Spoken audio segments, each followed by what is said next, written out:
Bab 801 mengakhiri perang. Berengar duduk di sofa di dalam istana Krakow. Setelah mengalahkan kerajaan Hongaria, ia dengan cepat memindahkan pasukannya ke perbatasan timur kekaisarannya dengan Polandia melalui jalur kereta api nasional Reich. Setelah tiba di perbatasan, ia memimpin pasukannya ke ibu kota musuh terakhirnya yang tersisa. Raja Polandia dan putra sulungnya telah wafat, meninggalkan seorang anak kecil dengan jabatan tersebut. Sedangkan Adipati Agung Lituania, ia berasal dari dinasti Jagiellonian, dinasti yang sama yang memerintah Polandia. Karena itu, ia hadir di istana Krakow, duduk di hadapan Berengar dengan ekspresi gugup. Saat itu, Berengar memelototi Adipati Agung sambil menyampaikan tuntutannya. Perang telah usai, pasukan kalian tenggelam di Laut Tengah. Raja kalian dianggap telah tewas, dan Jerman kini menduduki ibu kota kalian tanpa perlawanan sedikitpun. Kalian tidak punya kekuatan untuk menolak tuntutanku. Itu bagus, karena tuntutanku cukup sederhana. Putri Natalia akan menikah dengan putra saya, Hans, ketika mereka berdua sudah dewasa. Pewaris dari pernikahan mereka akan menjadi Raja Polandia berikutnya. Kadipaten Agung Lituania akan dianeksasi oleh Kerajaan Polandia, dan membentuk satu kerajaan di bawah kekuasaan cucu saya. Sementara itu, saya akan menunjuk seseorang yang saya percaya sebagai pengurus Polandia, yang akan memerintah hingga raja berikutnya cukup umur untuk mewarisi tahta. Tidak ada ruang untuk negosiasi. Kalian semua sepenuhnya berada di bawah kendali saya, dan saya bermaksud memanfaatkannya sebaik mungkin. Adipati Agung Lituania meringis ketika mendengar betapa besarnya tuntutan Jerman. Sungguh memalukan. Mereka tidak hanya menderita kerugian yang tak terbayangkan dalam perang ini, tetapi dinasti yang telah memerintah Polandia selama berabad-abad akan digulingkan. Sebagai gantinya, seorang pangeran Jerman akan menjadi raja dan dinasti von Kufstein akan berkuasa untuk masa mendatang yang dapat diperkirakan. Meskipun benar-benar, ia tak mungkin menolak, atau tentara Jerman akan mengamuk di Krakow, seperti yang telah mereka lakukan di Warsawa bertahun-tahun sebelumnya. Hal ini harus dihindari oleh Adipati Agung dengan segala cara. Oleh karena itu, dengan berat hati ia menandatangani perjanjian damai Berengar yang mengerikan itu. Setelah melihat pria itu menyerahkan hak atas kerajaannya, Berengar memasang senyum kejam sambil berdiri dan bersiap kembali ke perbatasan Reich. Dengan menyerahnya Italia, Burgundia, Hongaria, dan Polandia Lituania, hanya tersisa satu kerajaan yang cukup bodoh untuk berpihak pada kepausan dalam konflik brutal ini. Setelah keluar dari pintu ruangan tempat mereka merundingkan perjanjian, Berengar menghentikan langkahnya dan menoleh ke belakang untuk terakhir kalinya, sebelum memberikan peringatan yang mengerikan kepada Adipati Agung Lituania. 2 kali dalam 1 dekade saya harus mengirim pasukan ke Polandia. Jika saya harus melakukannya lagi, saya akan membakar habis hutan belantara terkutuk ini. Apakah saya sudah menjelaskannya dengan jelas? Adipati Agung Polandia menjadi pucat pasi ketika mendengar ancaman ini, lalu mengangguk patuh. Melihat hal ini, Berengar meninggalkan istana dan bergabung kembali dengan pasukannya. Ketika para perwiranya berkumpul di sekitarnya, ia pun menyampaikan perintahnya. Kita akan berbaris kembali ke stasiun kereta terdekat. Dari sana, kita bisa memulangkan pasukan kita. Perang hampir berakhir. Tinggal aku yang harus menyeberang dengan kereta api ke Hamburg dan berlayar ke Windsor. Di sana aku akan memaksa pangeran kasihan manapun yang telah menggantikan Lawrence si bodoh itu untuk membuat perjanjian serupa yang harus dipatuhi Polandia. Setelah mendengar perintah-perintah ini, para perwira Jerman segera menyampaikannya kepada para prajurit, yang kemudian memulai perjalanan singkat kembali ke tanah air.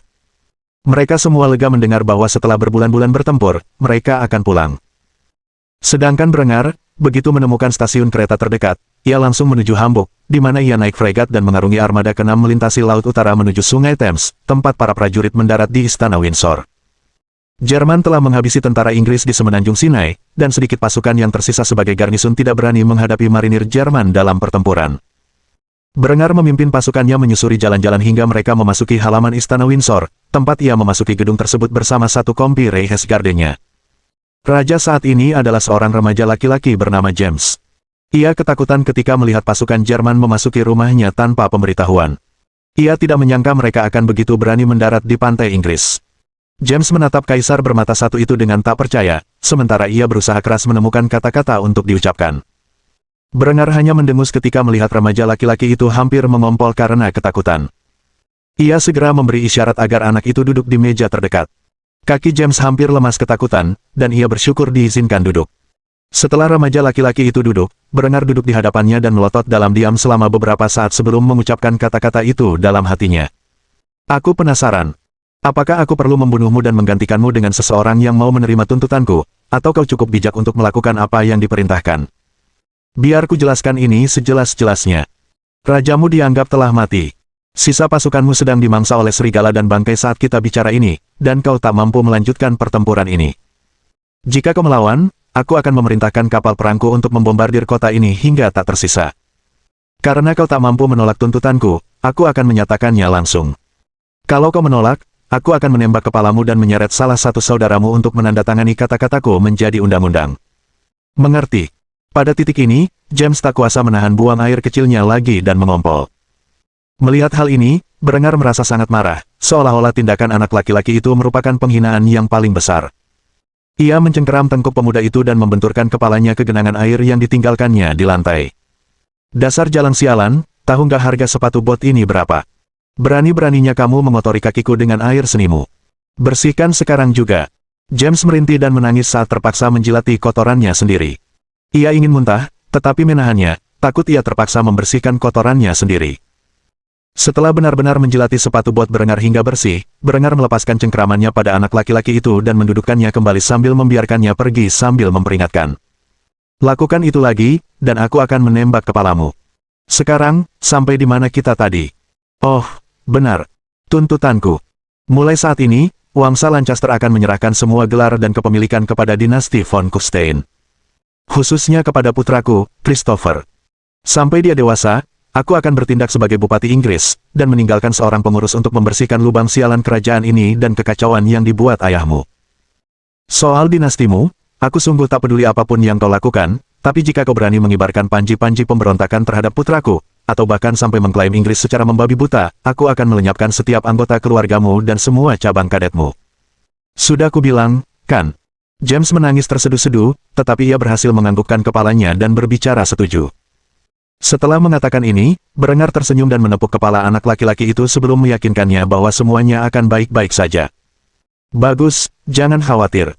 Jelas, dengan caramu bertindak, kau tidak akan pernah menjadi raja yang baik. Kau seharusnya terhibur dengan kenyataan bahwa seorang penguasa yang baik akan memimpin rakyatmu di masa depan. Setelah mengatakan ini, Berengar berangkat dari Windsor dan melakukan perjalanan panjang kembali ke Kufstein. Pada hari itu, ia telah memaksa dua musuh terakhirnya yang tersisa untuk tunduk. Ia terkekeh sendiri ketika menyadari bahwa Skotlandia adalah satu-satunya kerajaan Katolik yang cukup bijaksana untuk tidak ikut perang. Namun, mereka akan ditangani di tahun-tahun mendatang oleh putranya, yang akan menyatukan kepulauan Inggris menjadi satu kerajaan. Saat itu, perang dengan kepausan telah usai, dan kekaisaran Jerman memegang hegemoni atas seluruh Eropa. Setelah 10 tahun, Berengar akhirnya mencapai tujuan hidupnya. Kini ia dapat menghabiskan sisa hidupnya dalam kedamaian dan kemakmuran. Atau begitulah yang ia pikirkan. Sayangnya bagi Berengar, ancaman lain menanti di timur jauh, yang akan menuntut perhatiannya selama bertahun-tahun mendatang. Bab 802 Tur Kota Pangeran Ming Bagian 2. Ketika Berengar sedang dalam perjalanan pulang setelah mengakhiri perang, ia berperang melawan dunia Katolik. Hans mengajak Pangeran Ming, Zuzi, dan Kaisar Anangpur, Darya Tomara, berkeliling kota. Perbedaan pertama yang terlihat dari tur ini, dan tur terakhir yang diikuti Darya, adalah lampu jalan yang menyala di setiap sudut. Meskipun lampu-lampu itu tidak menyala karena saat itu siang hari. Perubahan mengejutkan berikutnya adalah lampu jalan yang menggantung di udara dan memberikan sinyal lalu lintas kepada mereka yang mengemudi. Darya menatap perangkat-perangkat ini dengan kaget, dan Zuzi bahkan lebih terkejut lagi, dan segera bertanya dari mana sumber api lampu jalan itu. Ceritakan sesuatu. Bagaimana kamu menyalakan api pada lampu-lampu yang digantung di udara ini? Apakah lampu-lampu itu diganti setiap hari? Aku penasaran bagaimana cara kerjanya. Hans menyesap susunya sebelum menjawab pertanyaan pria itu dengan ekspresi polos di wajahnya. Saya tidak yakin mereka menggunakan api, melainkan teknologi baru yang diciptakan ayah saya. Saya tidak bisa menjelaskan cara kerjanya secara pasti, tetapi lampu-lampu ini menyala sepanjang hari dan malam. Kami menggunakan lampu-lampu ini untuk mengatur lalu lintas dan menghindari kecelakaan kendaraan. Ngomong-ngomong, kita seharusnya sudah sampai di kawasan perdagangan. Setelah sampai di tujuan, kita akan melanjutkan perjalanan dengan berjalan kaki. Zuzi dan Darya terus menatap tak percaya ke arah lampu jalan yang menyala tanpa henti hingga mereka tiba di kawasan perdagangan. Segera setelah keluar dari kendaraan, Zuzi memperhatikan bahwa para pria yang berjalan di jalan memberi jalan kepada Pangeran Jerman muda dan tamu-tamunya, mengangguk singkat kepada sang pangeran sambil berjalan. Para wanita, di sisi lain, akan membungkuk sedikit kepada Hans sebelum bergegas menyingkir. Tingkat penghormatan yang diberikan rakyat Jerman kepada pangeran mereka berbeda dengan yang diharapkan pada masa dinasti Ming. Di timur, Rakyat praktis memuja keluarga kerajaan, dan akan berdiri dalam upacara untuk mencium pantat mereka. Namun, orang Jerman jauh lebih utilitarian. Jika mereka harus mengosongkan seluruh jalan hanya untuk membiarkan sang pangeran dan rombongannya lewat, tidak akan ada yang bisa dilakukan. Karena itu, mereka memberi ruang untuknya, dan menunjukkan rasa hormat mereka dengan cara yang jauh lebih halus. Hans tahu Pangeran Ming tercengang dan segera menanyakan apa yang salah, berusaha memperbaiki keadaan. Apakah ada yang salah, Pangeran Zi? Zuzi tentu saja mengungkapkan kebingungannya saat ia melihat penduduk Kufstein berjalan lewat tanpa kejadian apapun. Saya agak heran kenapa rakyat jelata tidak membuka jalan untuk kelompok kami. Bukankah seharusnya mereka membuka jalan agar kami bisa lewat? Hans menatap Zuzi seolah-olah dia seorang idiot sekali lagi sebelum mengungkapkan perbedaan budaya Jerman dan Ming. Kami tidak punya aturan seperti itu. Dari sudut pandang kami, jika kami harus membersihkan jalan setiap kali ada anggota keluarga kerajaan yang lewat, itu akan menyebabkan inefisiensi. Kami bahkan tidak secara hukum mewajibkan rakyat untuk menunjukkan rasa hormat kepada keluarga kami. Mereka melakukannya atas kemauan mereka sendiri. Tentu saja, kami punya pengawal untuk mencegah hal buruk menimpa kami, tetapi hal seperti itu sangat kecil kemungkinannya di dalam wilayah Reich, terutama di ibu kota. 10 tahun yang lalu, kota ini adalah kota pertanian kecil milik keluarga ayah saya. Dalam dekade terakhir, ayah saya telah membangun semua yang Anda lihat di depan mata. Kebanyakan orang di sini adalah imigran dari kota-kota lain di Austria. Kualitas hidup mereka sepenuhnya berkat ayah saya dan usahanya. Mereka tahu ini kebenaran, dan dengan rela menunjukkan rasa hormat mereka dari lubuk hati mereka, bukan karena mandat hukum. Sekarang, ayo kita pergi dan menikmatinya. Ada toko makanan penutup di sekitar sini yang menjual kue dan es krim terenak yang bisa dibeli dengan uang. Setelah mengatakan ini, Hans mengajak tamu-tamunya ke toko penganan manis setempat, tempat berbagai macam makanan penutup tertata rapi dalam wadah-wadah kaca. Zuzi terperangah melihat betapa banyaknya penganan manis yang dijual. Kue-kue panggang, terutama manisan, biasanya hanya diperuntukkan bagi orang-orang terkaya di dinasti Ming, namun di antara meja-meja, ada orang-orang biasa yang menikmati hidangan lezat ini dengan senyum lebar. Hans segera menyuruh salah satu pengawalnya untuk mengantre dan memesan banyak makanan ringan. Ia menyerahkan sebuah taler perak kepada pengawalnya untuk membayar barang-barang tersebut, lalu mencari meja untuk duduk. Hans dan rombongannya tampak menonjol, ia sendiri mengenakan pakaian kekaisaran yang bercorak seragam resmi Korps Kadet Jerman. Sementara rekan-rekannya adalah seorang remaja laki-laki India dan seorang pria Tionghoa dewasa, keduanya mengenakan pakaian adat mereka. Tentu saja, orang-orang di ruang makan padang pasir tahu siapa Hans dan menjaga jarak yang cukup. Meskipun demikian, Hans tidak menyalahgunakan posisinya sebagai pangeran untuk memotong barisan, dan malah mengirim pengawalnya untuk mengamankan pesanan mereka. Akhirnya, pria itu kembali membawa berbagai camilan dan susu segar untuk dinikmati ketiga tamunya. Hans dengan senang hati mengeluarkan strudel hazelnut, walnut, dan coklat dari kotak kardus dan membaginya menjadi 3 bagian, memberikan 1 bagian kepada kedua tamunya sebelum mengomentari hidangan penutup tersebut. Ini makanan penutup favoritku. Kalian pasti suka, percayalah. Setelah mengatakan itu, ia langsung menggigit kue itu tanpa ragu, dan senyum alami tersungging di bibirnya sambil melahapnya dengan susu. Zuzi awalnya ragu karena tidak tahu apa itu coklat, tetapi begitu mencicipi kue itu, ia langsung jatuh cinta. Ia sungguh yakin bahwa koki terbaik pasti telah membuat makanan seperti itu, dan pasti harganya sangat mahal, tetapi ia tidak habis pikir bagaimana orang biasa mampu membelinya, maka ia segera menanyakan hal itu. Ini sungguh ilahi, tetapi bagaimana rakyat jelata mampu menikmati kemewahan seperti itu? Hans menatap pria itu dengan ekspresi polos sebelum menjawab pertanyaan pria itu dengan sungguh-sungguh. Kami punya belasan toko roti seperti ini yang tersebar di seluruh kota. Bahan baku yang dibutuhkan untuk membuat hidangan ini melimpah, dan banyak pembuat roti berbakat yang pekerjaannya hanya membuatnya. Harganya sebenarnya tidak terlalu mahal. Anda bisa membeli sekotak penuh kue kering ini dengan harga kurang dari 1 taler. Pangeran Ming menatap rekan Jermannya dengan kaget. Ia tidak tahu berapa harga taler, tetapi kedengarannya tidak terlalu mahal, jadi ia segera bertanya tentang sistem mata uang Jerman. Jelaskan padaku mata uangmu, agar aku bisa lebih memahami. Hans memikirkannya sejenak sebelum menjelaskan lebih rinci betapa murahnya membeli camilan ini. Jadi, kita punya 3 koin dalam sistem mata uang kita. Koin tembaga kecil yang disebut pfennig. Koin ini paling umum digunakan untuk membeli barang. Lalu, ada koin perak murni berukuran sedang yang disebut taler. Koin ini digunakan dalam transaksi yang lebih besar, tetapi tidak signifikan. Terakhir, ada gulden, koin emas padat berukuran besar, yang jarang digunakan dalam transaksi, kecuali untuk sesuatu yang signifikan. 1 gulden bernilai 100 taler, dan 1 taler bernilai 100 pfennig. Jadi, dengan sekitar 15 hingga 20 fenik, Anda bisa mendapatkan sekotak kue kering ini. Sebagai perbandingan, rata-rata orang di Reich dibayar sekitar 2 taler sehari untuk pekerjaan mereka. Jadi, kebanyakan orang mampu menyantap hidangan penutup seperti itu secara teratur jika mereka menginginkannya. Itulah mengapa Anda melihat begitu banyak orang biasa menikmati hidangan penutup ini di tempat ini. Ketika Zuzi dan Daria menyadari betapa murahnya camilan yang mereka santap, mereka menatap hidangan penutup mereka dengan takjub. Sungguh tak dapat dipercaya bahwa barang mewah seperti permen tersedia bagi rata-rata warga Jerman sepanjang tahun. Pangeran Ming benar-benar sulit mempercayainya. Sejujurnya, Hans memilih tempat ini karena ia sangat ingin menyantap strudel. Bahkan, itu bukanlah tujuan utama turnya yang akan benar-benar memamerkan kekayaan kekaisaran Jerman yang luar biasa.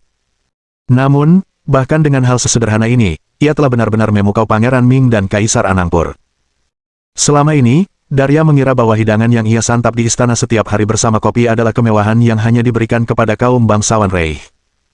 Kenyataannya, hidangan itu adalah hidangan yang umum disantap oleh sebagian besar keluarga. Brenger sejak awal telah memastikan untuk memberikan contoh dalam membayar karyawannya dengan baik, dan dengan kekayaan yang dimilikinya, semua perusahaan lain yang telah berkembang selama bertahun-tahun mengikuti teladannya. Karena itu, rata-rata warga negara Jerman memiliki kekayaan yang signifikan. Jauh lebih banyak daripada kebanyakan negara maju di masa lalu Brenger. Dengan semakin lazimnya praktik poligami di Jerman, terjadi peningkatan jumlah tenaga kerja karena hanya dibutuhkan 1 atau 2 perempuan untuk tinggal di rumah dan mengurus anak-anak. Para istri lainnya akan keluar dan bekerja seperti halnya suami, sehingga memberikan kualitas hidup yang jauh lebih tinggi bagi keluarga. Dengan adanya undang-undang perceraian yang ketat, yang hanya mengizinkan perceraian karena kesalahan, seperti perselingkuhan atau kekerasan, kekayaan ini jarang dibagi-bagi, sehingga menciptakan rumah tangga yang stabil bagi pemuda Jerman. Meskipun Hans telah berhasil menggambarkan kekayaan tanah air, ia masih belum sepenuhnya mampu menggambarkannya dengan tepat ketika faktor-faktor ini diperhitungkan. Namun, seiring perjalanan keliling kota ini, Zuzi dan Daria semakin memahami betapa kaya dan makmurnya Reich sebenarnya. Bab 803 akhirnya kembali ke rumah. Brenger duduk dalam antrean, menunggu salah satu dari sekian banyak kereta yang akan membawanya pulang ke Kufstein. Perang telah usai, dan Brenger kini menunggu bersama pasukannya untuk pulang. Kereta-kereta itu beroperasi tanpa henti, mengangkut ratusan ribu orang dari satu ujung Reich ke ujung lainnya. Meskipun seorang kaisar dan sangat ingin pulang ke keluarganya, Brenger tidak menyalahgunakan posisinya sebagai kaisar untuk naik kereta pertama dari Hamburg. Ia adalah Reichsmarschall, dan seperti biasa, ia hidup dan bernapas dalam kondisi yang sama dengan para prajuritnya. Gerbong kereta api datang pertama, dilayani pertama, dan sebagai orang yang telah bepergian ke Inggris dan kembali ke tanah air, ia termasuk di antara yang terakhir dalam antrean. Beruntung baginya, proyek kereta api nasionalnya telah selesai, dan ribuan gerbong kereta api tersedia untuk mengangkut para prajurit melintasi Reich. Dengan demikian, setelah menunggu beberapa jam dalam diam, ia akhirnya bisa naik gerbong kereta api yang menuju Kufstein. Brenger duduk di kereta sambil menyaksikan kereta itu melaju kencang melintasi perbatasan tanah air. Bukan lagi hanya kerajaan Austria, yang merupakan negara industri. Hamburg adalah kota pelabuhan penting dengan salah satu galangan kapal utama Reich. Daerah sekitarnya telah sepenuhnya menerapkan sistem pertanian mekanis, dan kota itu sendiri memiliki banyak pabrik. Kereta api melewati kerajaan-kerajaan, kepangeranan, dan kadipaten agung yang membentuk kekaisaran Jerman, dan setiap kota besar tampak telah berkembang pesat selama bertahun-tahun. Meskipun listrik merupakan fitur baru yang unik di Austria, era uap mendominasi kota-kota besar Reich. Urbanisasi yang pesat di Jerman tidak separah yang dibayangkan. Dengan teknologi yang relatif modern, rumah dan rumah susun dapat dibangun dengan cepat, dan kota-kota dirancang secara individual untuk mengimbangi pergeseran populasi ini dengan cara yang paling efisien. Brenger telah membentuk departemen khusus negara untuk mencapai hasil yang paling diinginkan dalam industrialisasi tanah air. Korupsi diberantas di tingkat tertinggi dengan kekuatan mematikan, dan perilaku kriminal sama sekali tidak ditoleransi. Sistem peradilan yang keras dan menghukum dari Reich telah mencegah kejahatan hingga taraf tertentu, dan karena itu, jumlah penghuni penjara berkurang dibandingkan dengan pertumbuhan populasi secara keseluruhan. Setelah perjalanan panjang menuju ibu kota kekaisarannya, Brenger akhirnya tiba di kota yang dibangun di sekitar tanah leluhurnya. Ia segera turun dari kereta, dan disambut oleh beberapa anggota Reichsgarde yang berdiri di luar mobil lapis baja yang dirancang untuk mengangkut sang kaisar ke rumahnya. Pintu dibukakan oleh salah satu pria itu, dan Brenger segera duduk di dalam interior kulitnya yang mewah. Ia menatap kendaraan itu dengan takjub. Untuk pertama kalinya dalam 10 tahun, ia akhirnya bertemu kembali dengan alat transportasi klasik dari kehidupan masa lalunya. Meskipun estetika mobil ini dirancang berdasarkan mobil-mobil yang digunakan di Jerman pada tahun 1930-an dan 1940-an, mobil ini memiliki mesin yang jauh lebih bertenaga, memungkinkannya mencapai kecepatan yang jauh lebih tinggi. Meskipun demikian, pengemudi profesionalnya, yang telah menerima ratusan jam pelatihan dengan mobil ini sejak awal, dengan lancar melaju di jalanan dan memberitahu Brenger tentang apa yang terjadi saat ia tidak ada. Yang mulia, situasi di ibu kota sudah tenang, tetapi perlu Anda ketahui bahwa seorang tamu dari timur jauh telah tiba dan menunggu kepulangan Anda. Sepertinya ada hal penting yang ingin beliau bicarakan dengan Anda. Brenger mendesah berat saat mendengar ini, sebelum mengeluarkan botolnya yang berisi whisky, dan menenggelamkan rasa lelahnya dalam zat gurih itu. Tentu saja, aku hanya harus menerima tamu setibanya di rumah. Bukan waktu istirahat sejenak bagi Kaisar. Baiklah, aku akan menjamunya saat aku kembali ke istana. Adakah hal lain yang perlu kuberitahukan? Sang sopir menggaruk bagian belakang kepalanya dengan canggung sebelum memberikan saran kepada kaisarnya. Kaisarku, sejujurnya sebaiknya kau tanyakan langsung pada istrimu. Permaisuri jauh lebih tahu tentang kejadian di Reich daripada prajurit biasa sepertiku. Aku hanya mengantar keluarga kerajaan berkeliling kota. Aku tidak tahu persis apa yang terjadi di balik layar. Brenger mengangguk tanpa suara dan memanfaatkan sedikit waktu yang dimilikinya untuk bersantai sebelum tiba di istana. Saat mobil memasuki halaman, ia keluar dari pintu dan perlahan menaiki tangga menuju istananya. Linde berdiri dalam kondisi primanya, siap menyambut suaminya. Istri-istrinya yang lain tak terlihat, yang menurut Brenger aneh. Namun, ketika Linde berlari menghampirinya dan memeluknya, ia membisikkan sesuatu di telinga Brenger yang membuatnya mengerti mengapa mereka berduaan. Ada masalah di timur. Datanglah ke ruang kerja, dan aku akan memberitahumu semua yang terjadi selama kau tidak ada. Brenger mendesah berat sebelum mengikuti istrinya ke ruang kerja, tempat ia duduk. Si cantik berambut merah menutup pintu di belakangnya sebelum duduk di hadapan suaminya. Brenger, ada reinkarnator lain di timur. Setelah mengatakan hal ini, Linde tidak menunggu reaksinya dan menyerahkan semua informasi intelijen yang telah dikumpulkan agennya di India dan dinasti Ming sejak dia pertama kali mengetahui keberadaan Itami. Sebuah negara yang dikenal sebagai Kekaisaran Jepang telah muncul dengan kapal uap kayu, senapan bolt action single shot, revolver, dan senapan Gatling. Jepang telah menginvasi kerajaan Joseon dan mencaplok pesisir selatannya. Pasukannya sedang bergerak ke utara saat kita berbicara dalam upaya mengamankan cadangan besi di utara. Saya yakin reinkarnasinya adalah permaisuri muda Jepang, Itami Ryo. Sekitar 5 tahun yang lalu, ia meraih kejayaan di Jepang dengan menggantikan ayahnya dan memperkenalkan teknologi baru yang dalam banyak hal mirip dengan teknologi Anda. Sejak saat itu, ia mengalahkan Kesogunan Ashikaga dan membantai keluarga kerajaan, mengklaim gelar permaisuri untuk dirinya sendiri. Dia tampaknya tahu tentang keberadaanmu dan telah mempersenjatai Kekaisaran Bengal dengan senjata untuk bertindak sebagai proksi di Subenua India. Saya yakin dia berharap bisa mengulur waktu agar bisa menaklukkan sebagian besar wilayah Asia Timur, dan melakukan industrialisasi negaranya agar bisa bersaing dengan Reich secara militer. Terima kasih kepada Pangeran Dinasti Ming atas informasi ini. Ayahnya, Sang Kaisar, tampaknya khawatir dengan negara-negara tetangganya di Jepang dan ekspansi agresif mereka. Saya menggunakan wewenang saya sebagai Direktur Intelijen untuk menengahi fakta non-agresi dan perjanjian dagang. Saya juga telah meyakinkan Pangeran untuk mengizinkan agen-agen kami menyelundupkan senjata ke semenanjung Korea untuk mempersenjatai para petani dalam perang melawan penjajah Jepang. Rencana-rencana ini belum sepenuhnya disetujui oleh Kaisar Ming, tetapi Pangeran yakin ia dapat meyakinkan ayahnya untuk menerima persyaratan kami. Saat kita berbicara, Hans akan mengajaknya berkeliling kota untuk memamerkan kekayaan dan prestise kerajaan. Brenger diam-diam memeriksa informasi itu selama beberapa menit sebelum mengumpat pelan. Sialan, aku tahu ada yang mencurigakan ketika aku minum dari sumur Wirt, dan tidak melihat informasi apapun tentang Asia Timur di lini masa potensial manapun yang kulihat. Aku meyakinkan diri bahwa aku tidak pernah sampai sejauh itu, tetapi itu pasti terhalang oleh keberadaan reinkarnator lain. Dewa apa yang membawanya ke sini, dan apa tujuan mereka? Apakah Itami Ryo ini menyadari keberadaan supernatural di dunia ini? Linde menundukkan kepalanya tanda kalah saat dia mengakui bahwa dia benar-benar tidak tahu apa-apa tentang pertanyaan-pertanyaan ini. Sayangnya, saya tidak punya sarana untuk menjawab pertanyaan-pertanyaan itu. Tapi, saya butuh klarifikasi tentang apa rencana kita untuk menghadapi wanita jalang ini. Brenger terkekeh sambil meletakkan berkas itu di atas meja sebelum mengeluarkan sebotol whisky yang ia simpan di dalam mejanya. Ia menuangkan minuman keras untuk dirinya dan istrinya sebelum menjawab pertanyaan itu. Itami Ryo ini sudah menunjukkan permusuhannya dengan menciptakan proksi di Subenua India. Kita tidak punya pilihan selain membalas. Aku akan mengirim 5.000 jaghomando ke semenanjung Korea untuk mempersenjatai dan melatih rakyat jelata lokal menjadi pasukan gerilya yang tangguh. Itu pasti akan membuat jalang itu pusing sekali. Soal India, tampaknya kita tidak punya waktu untuk disia-siakan. Kita harus mengamankan tahta Darya dan membangun kehadiran bersenjata di wilayah tersebut sebagai pencegah bagi Kekaisaran Bengal. Kini setelah kita memiliki mesin pembakaran yang tersedia, sudah saatnya aku memperkenalkan bentuk peperangan baru ke dunia ini. Awalnya saya berencana untuk mengalahkan dunia Katolik dan mundur selangkah dari kemajuan militer selama dekade berikutnya. Namun, tampaknya itu bukan lagi pilihan. Jika Itami Ryo ingin mengulur waktu untuk memodernisasi pasukannya, ia akan menghadapi hal lain. Tampaknya kita berada di awal perlombaan senjata baru. Dengan restu para dewa, kita akan muncul sebagai pemenang. Ketika Pangeran Ming kembali dari kunjungan singkatnya bersama putra kecil kami, saya ingin sekali berbicara dengannya. Sementara itu, saya berniat untuk bersantai. Jadi pertanyaannya, Linde, bagaimana kamu akan mengatasi stresku?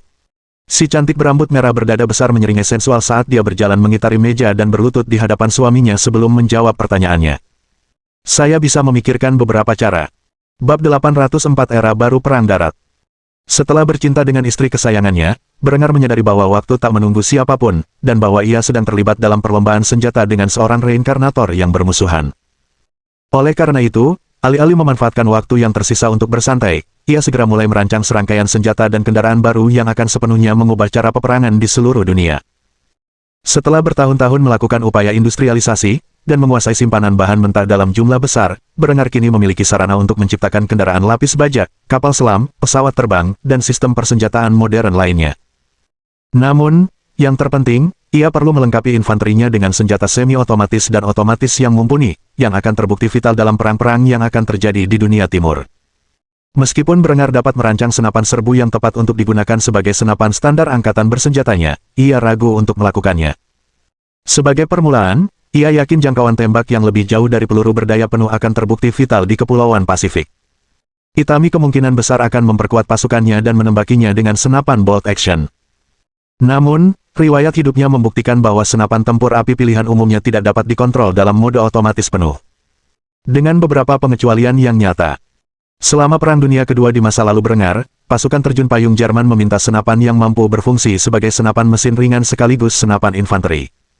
Setelah bertahun-tahun pengembangan, FG-42 pun tercipta. FG-42 adalah senapan tempur api selektif yang unik karena penggunaan sistem baut tertutup dan baut terbuka. Baut tertutup digunakan untuk tembakan semi-otomatis, yang meningkatkan akurasi tembakan tunggal, sementara baut terbuka digunakan untuk tembakan otomatis. Menariknya, senapan ini menggunakan magasin kotak berisi 20 butir peluru yang dapat dilepas dan diisi dari sisi senapan. FG-42 bisa dibilang salah satu senjata infanteri terbaik di masa perang, meskipun jumlahnya terbatas. Senjata ini menggunakan peluru Mauser 7,92x57 mm, namun secara mengejutkan dapat dikontrol dalam mode otomatis. Berengar tahu betul, mengingat besarnya kekuatan militernya. Butuh waktu berbulan-bulan untuk mengganti senapan bolt action G25 yang ada saat ini, dan karena itu, ia akan memprioritaskan Reichsgarde dan unit operasi khususnya.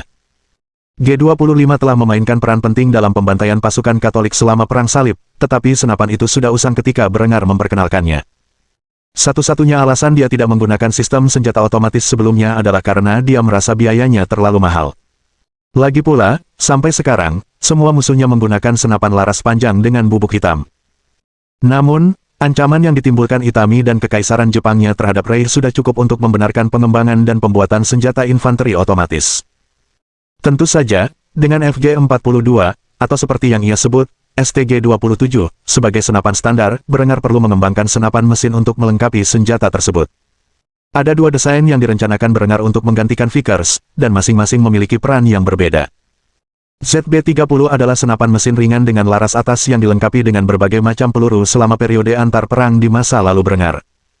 Senjata ini merupakan senjata Ceko, namun setelah aneksasi Cekoslowakia oleh Reich, ZB-30 banyak digunakan oleh Waffen-SS pada awal perang. Hal ini terutama disebabkan oleh politik internal yang mencegah mereka menggunakan rantai pasokan standar Wehrmacht. Senjata ini menjadi inspirasi bagi senapan brand yang digunakan oleh Angkatan Bersenjata Inggris serta beberapa desain senapan mesin ringan Jepang. Dalam kehidupan nyata, Berengar menyebut senapan mesin ringan ini MG-27T, dan menggunakan 30 magasin kotak yang dirancang untuk mengisi peluru 7,92x57 mm ke dalam mekanisme senapan. Gagasan di balik doktrin peperangan baru Berengar adalah menempatkan seorang penembak mesin ringan untuk setiap regu, sekaligus menempatkan seorang penembak mesin khusus untuk setiap peleton. Penembak mesin khusus ini akan menggunakan senapan mesin serbaguna yang dikenal sebagai MG42 di kehidupan sebelumnya atau MG27 di kehidupan sekarang. MG42 ini merupakan desain penyempurnaan yang memanfaatkan fitur-fitur keselamatan yang terdapat pada senapan mesin MG3 generasi selanjutnya, yang menggantikan MG42 dari Dinas Aktif di Angkatan Bersenjata Jerman Barat. MG42 merupakan penyempurnaan dari desain MG34, yang menerapkan fitur penggantian laras cepat. Brenger tidak hanya bermaksud menggunakan senjata ini untuk infanterinya, tetapi juga untuk kendaraan lapis baja dan benteng. Senjata ini dapat berfungsi sebagai senjata statis sekaligus senjata infanteri. MG42 atau MG27, sebagaimana ia dikenal di masa hidupnya, memiliki laju tembakan sekitar 1.200 peluru per menit, dan menggunakan 50 sabuk peluru 7,92 x 57 mm yang dapat dihubungkan menjadi sabuk yang dapat memuat 250 peluru. Setelah merancang MG42 untuk digunakan di seluruh angkatan bersenjatanya, Brenger beralih ke senapan runduk. Tentu saja, senjata pertama yang terlintas dalam pikirannya yang menggunakan peluru 7,92 x 57 mm adalah senapan semi-otomatis G43. Senjata ini memiliki dudukan teropong bawaan, magasin 10 butir peluru yang dapat dilepas, dan mampu menembakkan 1 butir peluru setiap kali pelatuk ditarik. Senapan ini juga cukup akurat dan merupakan senapan penembak jitu yang sangat baik. Satu-satunya masalah dengan G43 atau G27, demikian sebutannya di masa kini, adalah senapan aslinya terlalu banyak menggunakan gas, dan kualitasnya buruk akibat kelelahan perang. Hal ini mengakibatkan kausan komponen yang lebih cepat. Oleh karena itu, beberapa rekayasa ulang perlu dilakukan untuk memperbaiki sistem gas, dan memastikan komponen-komponennya dibuat dengan benar. Sebenarnya, Brenger sudah memiliki dasar untuk sistem ini, karena modifikasi pasca perang dilakukan di Amerika untuk membuat senapan yang dibawa pulang dari konflik lebih mudah ditembakkan. Jadi, setelah beberapa penyempurnaan, ia yakin telah menemukan desain yang sempurna untuk penggunaan militer jangka panjang. Akhirnya, Brenger membutuhkan senjata untuk diberikan kepada kru kendaraan, pasukan eselon belakang, dan perwira. Senjata yang langsung terlintas di benaknya adalah MP40, atau MP27, begitulah ia menyebutnya di dunia nyata. MP40 adalah senapan mesin ringan yang terbuat dari 32 magasin kotak 9x19 mm. Popornya dapat dilipat untuk memudahkan transportasi, dan terbuat dari lembaran logam yang dicap, sehingga tidak hanya mudah diproduksi, tetapi juga murah. Setelah selesai merancang cetak biru ini dan memberikan persetujuannya untuk menjalani pengembangan, pengujian, dan manufaktur yang menyeluruh, Brenger mengarahkan pandangannya ke target berikutnya. Perang Dunia Kedua, di masa lalunya, sebenarnya merupakan ajang pembuktian bagi berbagai gagasan yang baik dan buruk bagi medan perang. Perang Dunia Kedua adalah awal dari gaya peperangan baru, dan banyak negara muncul dengan gagasan yang berbeda tentang bagaimana seharusnya sebuah pasukan berfungsi. Brenger tentu saja memahami kelebihan dan kekurangan sistem ini, dan telah memutuskan untuk merancang serangkaian kendaraan lapis baja yang terinspirasi dari doktrin Amerika modern. Kendaraan pertama yang terlintas dalam pikiran adalah kendaraan tempur infanteri. Kendaraan tempur infanteri (VTF) adalah sebuah konsep yang muncul di era pasca perang. Pada dasarnya, VTF dirancang untuk mengangkut pasukan ke medan perang dan memberikan dukungan tembakan langsung. Perbedaan utama antara VTF dan angkutan personel lapis baja (APT) terletak pada ukuran senjata utamanya. VTF memiliki meriam utama yang dapat menembakkan setidaknya proyektil 20 mm. Brenger bermaksud menciptakan kendaraan tempur infanteri IFV besar yang mampu membawa seluruh pasukan infanteri ke medan perang. Karena itu, ia merancang sesuatu yang relatif unik. Bentuk keseluruhan IFV yang diciptakan Brenger menyerupai Sachsenpanzer Sub 11-2 kurs buatan Jerman Barat. Namun, ukurannya ditingkatkan menjadi sebesar IFV M2 Bradley. Seiring bertambahnya ukuran kendaraan, dibutuhkan mesin yang lebih baik, dan karena itu, Brenger menggunakan mesin yang sama dengan yang digunakan pada truk 5 tonnya.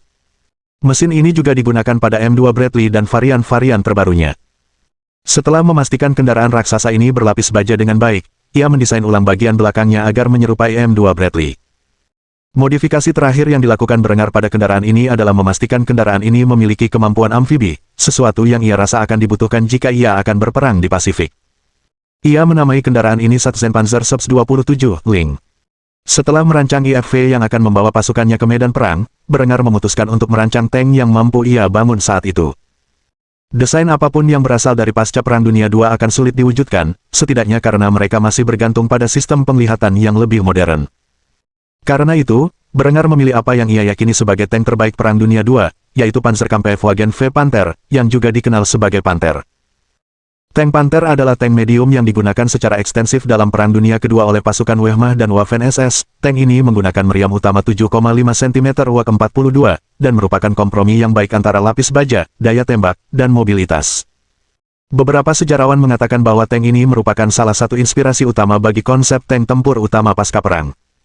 Brenger bermaksud menamai tank ini Panzerkampfwagen I Panther, karena merupakan desain tank pertama Reich di dunia.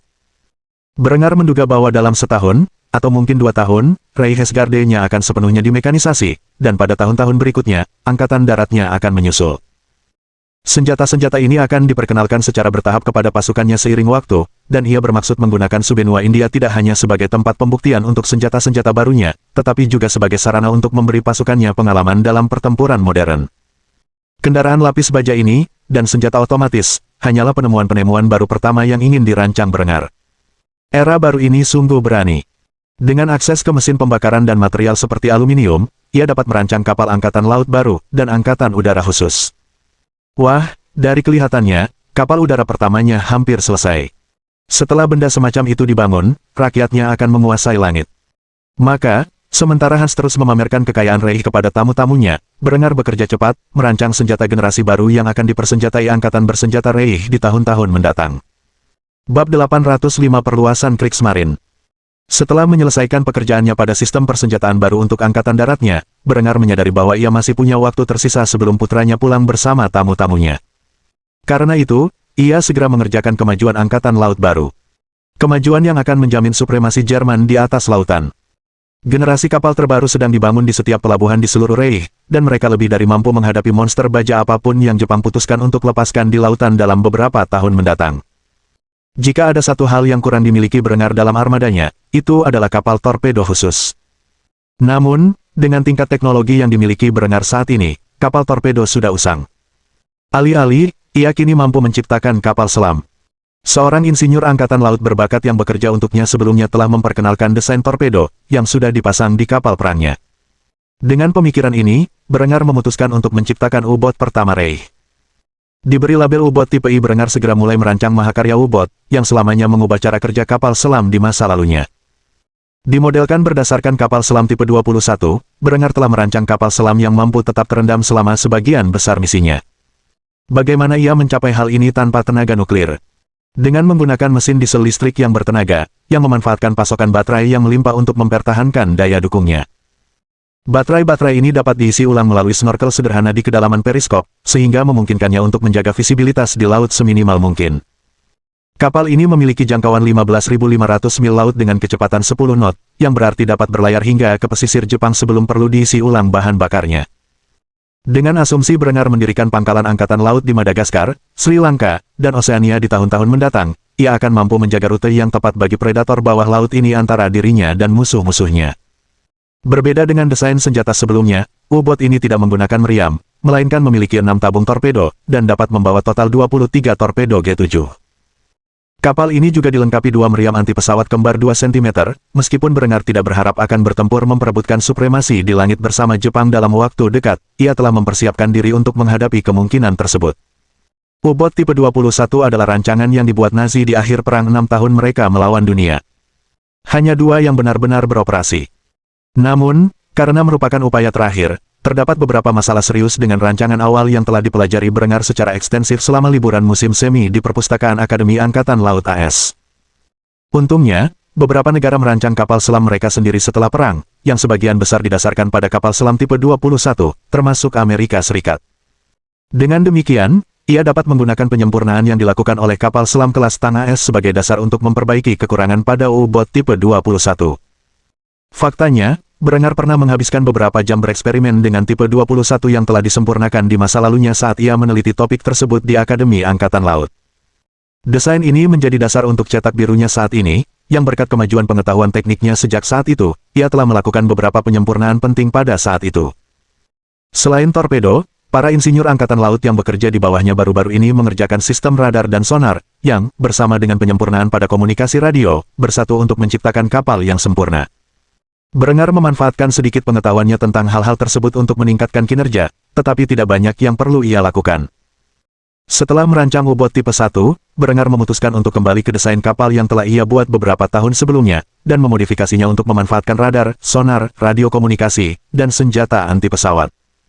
Perbaikan tersebut perlu dilakukan secara menyeluruh untuk perluasan Kriegsmarine miliknya. Setelah menerapkan semua perubahan ini, Berengar segera mulai mengerjakan desain kapal berikutnya. Berkat kemajuan teknologi terkini, Berengar kini mampu memproduksi pesawat terbang. Ini berarti ia membutuhkan kapal induk untuk membuktikan efektivitasnya dalam peperangan laut di luar negeri. Salah satu kelemahan utama militer Jerman dalam Perang Dunia II di masa lalu Berengar adalah kurangnya kapal perang yang mumpuni. Hal ini disebabkan oleh perjanjian Versailles dan batasan-batasan yang diberlakukannya terhadap Jerman. Meskipun beberapa kapal dikembangkan secara rahasia, sulit untuk menyembunyikan kapal induk dari pandangan musuh-musuh Reich. Berengar tidak memiliki keterbatasan ini, dan karena itu, ia bermaksud untuk memperkenalkan kapal-kapal tersebut secepat mungkin. Dengan pemikiran ini, ia mulai menggambar cetak biru untuk sebuah kapal angkatan laut yang diusulkan, dan dibangun tetapi tidak pernah selesai di masa lalunya. Kapal itu dikenal sebagai kapal induk kelas Graf Zeppelin. Namun, Berengar hanya menyebutnya sebagai kapal induk kelas Kaiser. Setelah merancang kapal induk baru, Berengar menghela napas lega. Ia berencana untuk segera mengerjakan cetak biru pesawatnya. Namun, sebelum ia sempat melakukannya, ia diganggu oleh ketukan di pintu, diikuti oleh suara lembut. "Bolehkah aku masuk?"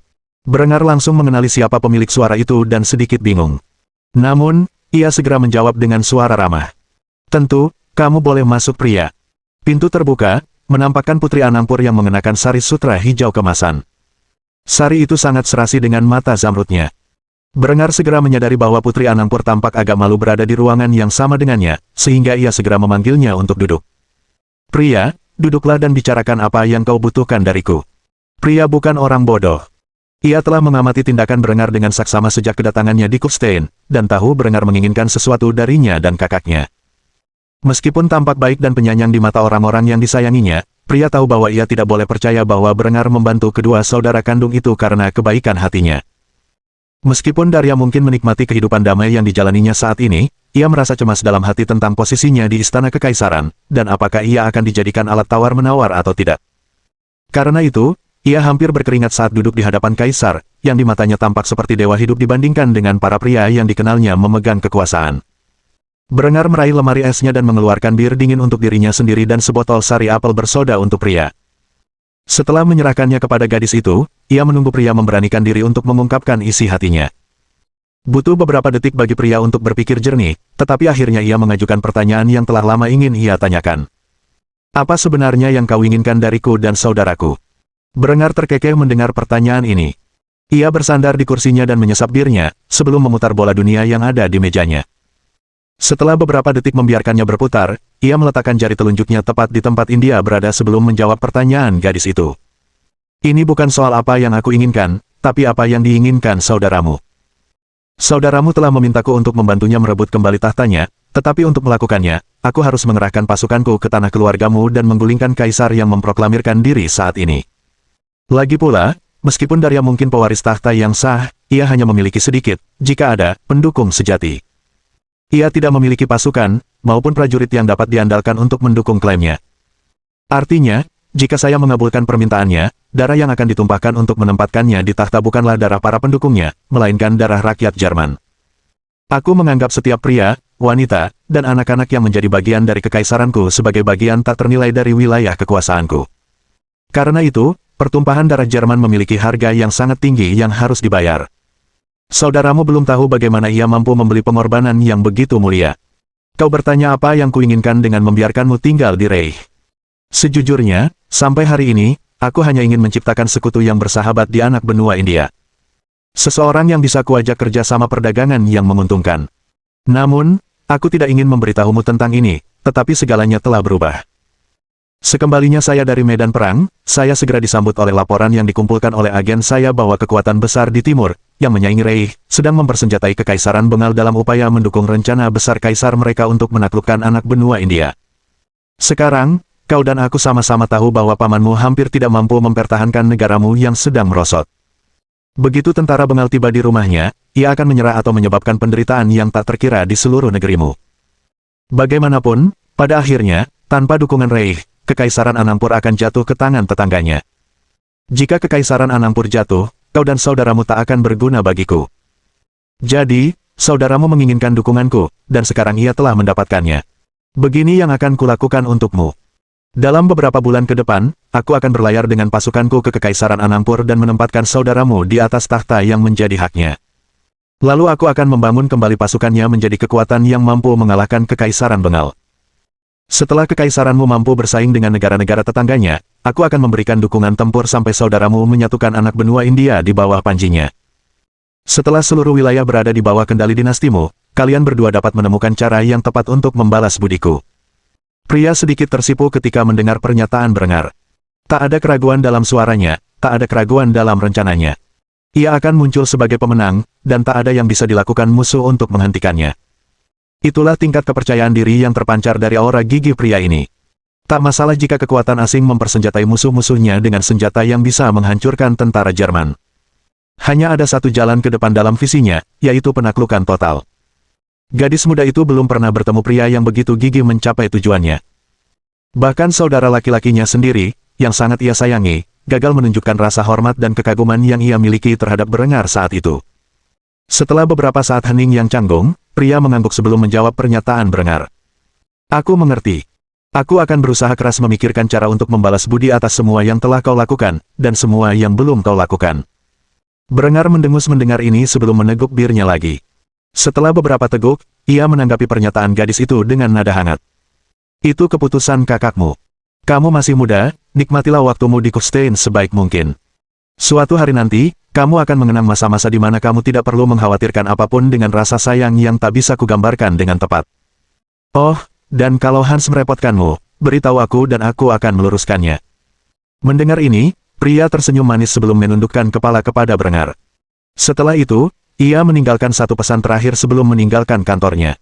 Saya berterima kasih atas kebaikan hati Anda. Setelah dia meninggalkan ruangan dan menutup pintu di belakangnya, Berengar mendesah berat sebelum menggelengkan kepalanya dan mengungkapkan pikirannya keras-keras. Dalam beberapa tahun, gadis itu akan menjadi sedikit penghancur hati. Setelah berkata demikian, dia segera menghabiskan birnya sebelum kembali mengerjakan tugasnya. Bab 806 Tur Kota Pangeran Ming Bagian Il. Setelah berbagi beberapa manisan dengan tamu-tamunya, Hans memulai bagian sebenarnya dari tur tersebut. Sebagai cara untuk memamerkan kekayaan dan prestise kerajaan, ia bermaksud menuju ke distrik perumahan terdekat yang warganya termasuk kelas menengah. Meskipun memiliki rumah tangga berpenghasilan menengah, penduduk di lingkungan ini tinggal di rumah-rumah yang cukup besar, minimal 500 meter persegi. Lagi pula, poligami adalah norma, dan mereka membutuhkan rumah besar dengan banyak kamar tidur untuk menampung keluarga-keluarga ini. Saat menyusuri jalanan berbatu di lingkungan ini, Darya dan Zuzi terkesima dengan tingkat arsitektur yang digunakan dalam desain rumah-rumah sederhana ini. Hal yang mengesankan tentang Kufstein adalah bahwa kota ini memiliki bangunan-bangunan yang menggunakan beragam gaya arsitektur, tetapi mereka memisahkan gaya-gaya tersebut ke dalam sektor-sektor kotanya masing-masing. Di kawasan kota tua Kufstein, rumah-rumah sebagian besar dibangun dengan desain Fachwerk yang lebih awal. Ini adalah bangunan pertama yang didirikan di kota tersebut, setelah bertransformasi dari desa pertanian kecil menjadi kota metropolitan yang makmur. Bangunan-bangunan ini telah direnovasi selama bertahun-tahun agar sesuai dengan perkembangan terbaru dalam standar hidup. Lingkungan yang dipamerkan Hans kepada tamu-tamunya ini dibangun dengan arsitektur barok. Rumah-rumah besarnya lebih mirip villa mewah daripada rumah biasa. Balkon-balkonnya megah dan pintu masuknya yang rumit menggunakan gerbang baja untuk mencegah penyusup masuk. Zuzi dan Darya pun langsung mengungkapkan kekaguman mereka atas pemandangan yang memukau itu. Aku tak percaya bangsawanmu tinggal di villa mewah seperti itu. Saya tidak pernah tahu Kufstein punya distrik yang begitu kaya. Hans menatap kedua pria asing itu dan mengejek sebelum menjelaskan kepada mereka tentang keluarga macam apa yang tinggal di lingkungan ini. Orang-orang yang tinggal di sini adalah bagian dari kelas menengah. Villa-villa yang dihuni oleh kaum elit kaya jauh lebih besar dan lebih mewah daripada rumah-rumah ini. Pangeran Ming dan Kaisar Anangpur perlahan mengalihkan pandangan mereka ke arah Pangeran Jerman muda, yang menyeringai angkuh. Mereka tak percaya bahwa kelas menengah Kekaisaran Jerman hidup dalam kemewahan dan kemakmuran seperti itu. Zuzi khususnya langsung mempertanyakan bagaimana hal ini bisa terjadi. Bagaimana mungkin mereka mampu membeli kemewahan seperti itu? Tentunya seseorang harus bekerja puluhan tahun untuk mencapai kekayaan yang dibutuhkan untuk membeli villa semewah itu.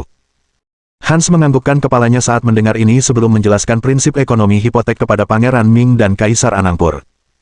Tentu saja mereka mau, itulah sebabnya bank membeli rumah untuk mereka, dan mereka membayarnya kepada bank selama beberapa dekade berikutnya dengan bunga. Ini memastikan uang warga negara terus mengalir ke perekonomian, alih-alih disimpan di brankas selama 30 tahun, menunggu untuk membeli rumah. Tidak semua orang sekaya ayah saya, yang mampu membeli seluruh lingkungan ini untuk dirinya sendiri seolah-olah itu hanya uang receh. Konsep hipotek sama sekali asing bagi Zhu Zi dan Daria. Konsep itu telah diterapkan Brengar beberapa waktu lalu dan membantu meningkatkan perekonomian secara signifikan. Mereka masih terkejut bahwa sebuah keluarga kelas menengah mampu membeli rumah sebesar dan semewah itu, sampai-sampai mereka hampir tidak mengerti apa yang dikatakan pangeran cilik itu. Hans akhirnya mengajak kedua pria itu mengunjungi salah satu bangunan yang akan dijual. Meskipun agen properti itu tidak mengerti mengapa sang pangeran, atau kedua pria itu, berkunjung, ia memastikan mereka mendapatkan akomodasi yang memadai. Perabotan di dalam bangunan itu cukup mewah, sofa empuk, tempat tidur empuk, spray sutra, dan tirai. Bak mandi keramik dengan pancuran kaca. Meja dapur granit, del. Itu jelas sesuatu yang tidak mudah dijangkau oleh kelas menengah bawah di masa lalu Brengar. Namun, bagi Hans, yang tumbuh besar dengan sendok emas murni di mulutnya, pernak-pernik seperti itu merupakan simbol kemiskinan. Atau setidaknya dari sudut pandangnya yang istimewa. Namun, Hans tidak memandang rendah rumah-rumah seperti itu dengan sikap arogan, karena ia sangat menyadari kondisi kehidupan para bangsawan feodal di kerajaan-kerajaan asing. Rumah seperti ini jauh lebih baik daripada kondisi kehidupan yang bahkan dialami oleh para raja di negara-negara tetangga. Zhu Zi mulai memahami betapa kayanya Reich dibandingkan dengan seluruh dunia. Sebagai pangeran kekaisaran dinasti Ming, ia menjalani kehidupan mewah yang jarang sekali orang di dunia ini bisa rasakan. Namun, sebagai warga negara Jerman kelas menengah, gaya hidup yang ia jalani di istana tidaklah jauh berbeda. Ia takut membayangkan bagaimana kehidupan kaum elit kaya Jerman. Pangeran Ming terkesima dengan penggunaan emas dan mineral berharga lainnya secara ekstensif di istana Brengar, tetapi ia mengira pria itu menggunakan seluruh kekayaan bangsanya untuk membangun istana semegah itu. Sebaliknya, tampaknya pria itu hanya menghabiskan sebagian kecil dari kekayaan pribadinya untuk membangun rumahnya. Daria, yang sudah terbiasa tinggal di istana Jerman selama hampir setahun, ternyata tidak sekaget Zhu Zi ketika melihat kemewahan rumah yang dijual itu. Ia lebih takjub melihat bagaimana kelas menengah Reich hidup. Setelah berkeliling di beberapa permukiman, matahari mulai terbenam, dan Zhu Zi yakin sudah waktunya pulang. Lagi pula, tak ada gunanya berdiam di luar setelah gelap. Namun, sebelum ia sempat mengungkapkan pikiran-pikiran itu, ia langsung disambut oleh cahaya lampu jalan yang menerangi seluruh kota. Ia menatap takjub keajaiban listrik sebelum bertanya apa itu. Buddha yang manis dan penyayang. Apa ini? Hans menyeringai ketika mendengar ini sebelum menjelaskan kepada pria itu apa yang dilihatnya. Itu teknologi yang sama yang digunakan untuk menyalakan lampu jalan. Saya tidak tahu banyak tentangnya, tapi ini penemuan baru. Satu-satunya alasan Anda belum melihat benda-benda seperti itu di istana adalah karena ayah mengkhawatirkan keselamatan keluarganya selama renovasi besar-besaran yang akan diperlukan. Istana musim panas di Berlin saat ini sedang dibangun dengan teknologi ini dan hampir selesai. Ayah berencana memindahkan kami ke sana dalam beberapa minggu ke depan sementara istana utama di Kufstein direnovasi agar dapat menerima teknologi ini. Ayo, tur kita belum berakhir. Setiap malam ada konser di kota ini, tempat orang-orang dapat membeli tiket. Tentu saja, ada tempat khusus untuk keluarga kerajaan. Setelah mengatakan ini, Hans memimpin Pangeran Ming dan Kaisar Anangpur ke Aula Konser Agung, yang mampu menampung 2.500 orang. Aula Konser Agung ini dimodelkan berdasarkan Grosser Saal di Wina dari kehidupan masa lalu Brengar.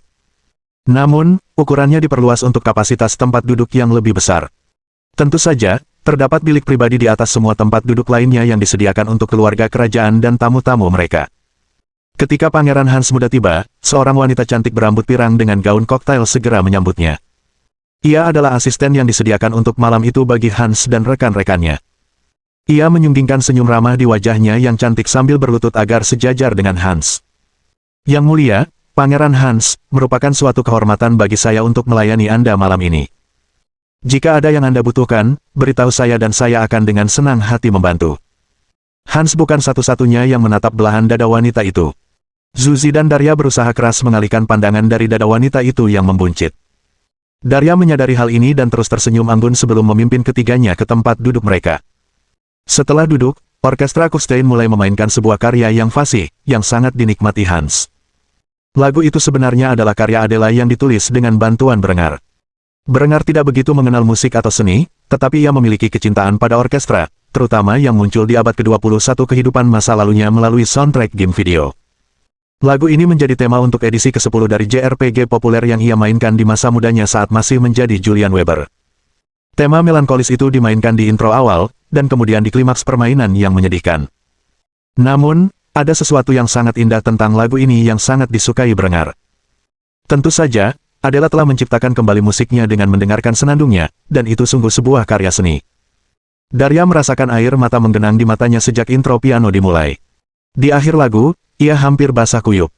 Ia tidak tahu mengapa ia begitu tersentuh oleh lagu itu, tetapi ia sangat bahagia karena telah melarikan diri dari rumah bersama saudara perempuannya saat itu. Meskipun musiknya sangat berbeda dari yang dimainkan secara tradisional di Timur, Zuzi pun menikmati bukan hanya lagu pertama, tetapi juga seluruh konser yang berlangsung hampir 2 jam. Ia terpesona oleh musiknya, dan para artis yang memainkannya dengan begitu sempurna sejak awal. Setelah konser selesai, Hans dan tamu-tamunya pergi.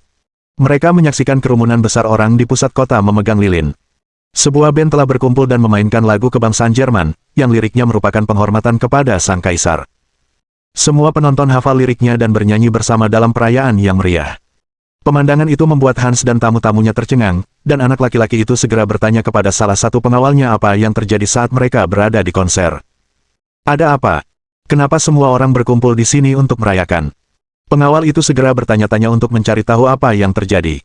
Setelah beberapa menit, ia kembali kepada pangeran dan menyampaikan kabar mengejutkan. Perang telah usai. Musuh kita telah dikalahkan, dan para pahlawan Reich telah kembali ke tanah air, termasuk ayahmu. Rakyat telah berkumpul untuk merayakan dan memberi penghormatan kepada para prajurit yang berjuang dan berlumuran darah demi kemenangan kita. Kabar ini langsung menggembirakan hati anak laki-laki itu, senyum gembira tersungging di bibirnya. Hans senang ayahnya telah pulang dengan selamat. Ia memandang sekeliling kerumunan dan melihat banyak pemuda berseragam militer berkumpul kembali dengan kekasih, istri, dan anak-anak mereka. Mereka semua bernyanyi lagu kebangsaan Reich dan memuji Sang Kaisar atas kemenangannya. Tak diragukan lagi, dalam beberapa hari mendatang, sebuah perayaan nasional akan diselenggarakan, tetapi untuk saat ini, rakyat Jerman sedang merayakan perayaan kecil mereka sendiri di setiap kota dan desa di Reich. Hans terhanyut dalam momen tersebut dan ikut bernyanyi mengikuti lirik lagu kebangsaan, yang dikenal dengan judul Salam Bagimu di Mahkota Kemenangan. Perayaan berlanjut selama beberapa waktu, di mana bir dan makanan disajikan gratis oleh kedai dan restoran setempat. Tak lama kemudian, orang-orang menyadari kehadiran pangeran mereka di antara mereka, dan mereka pun langsung berlutut di hadapannya dengan penuh hormat.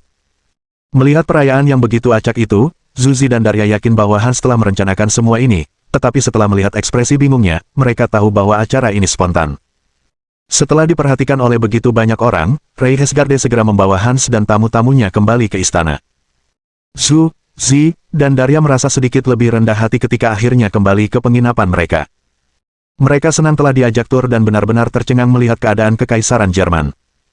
Sehebat apapun rumah mereka, tanah air mereka bagaikan sebuah utopia, atau setidaknya, ibu kotanya.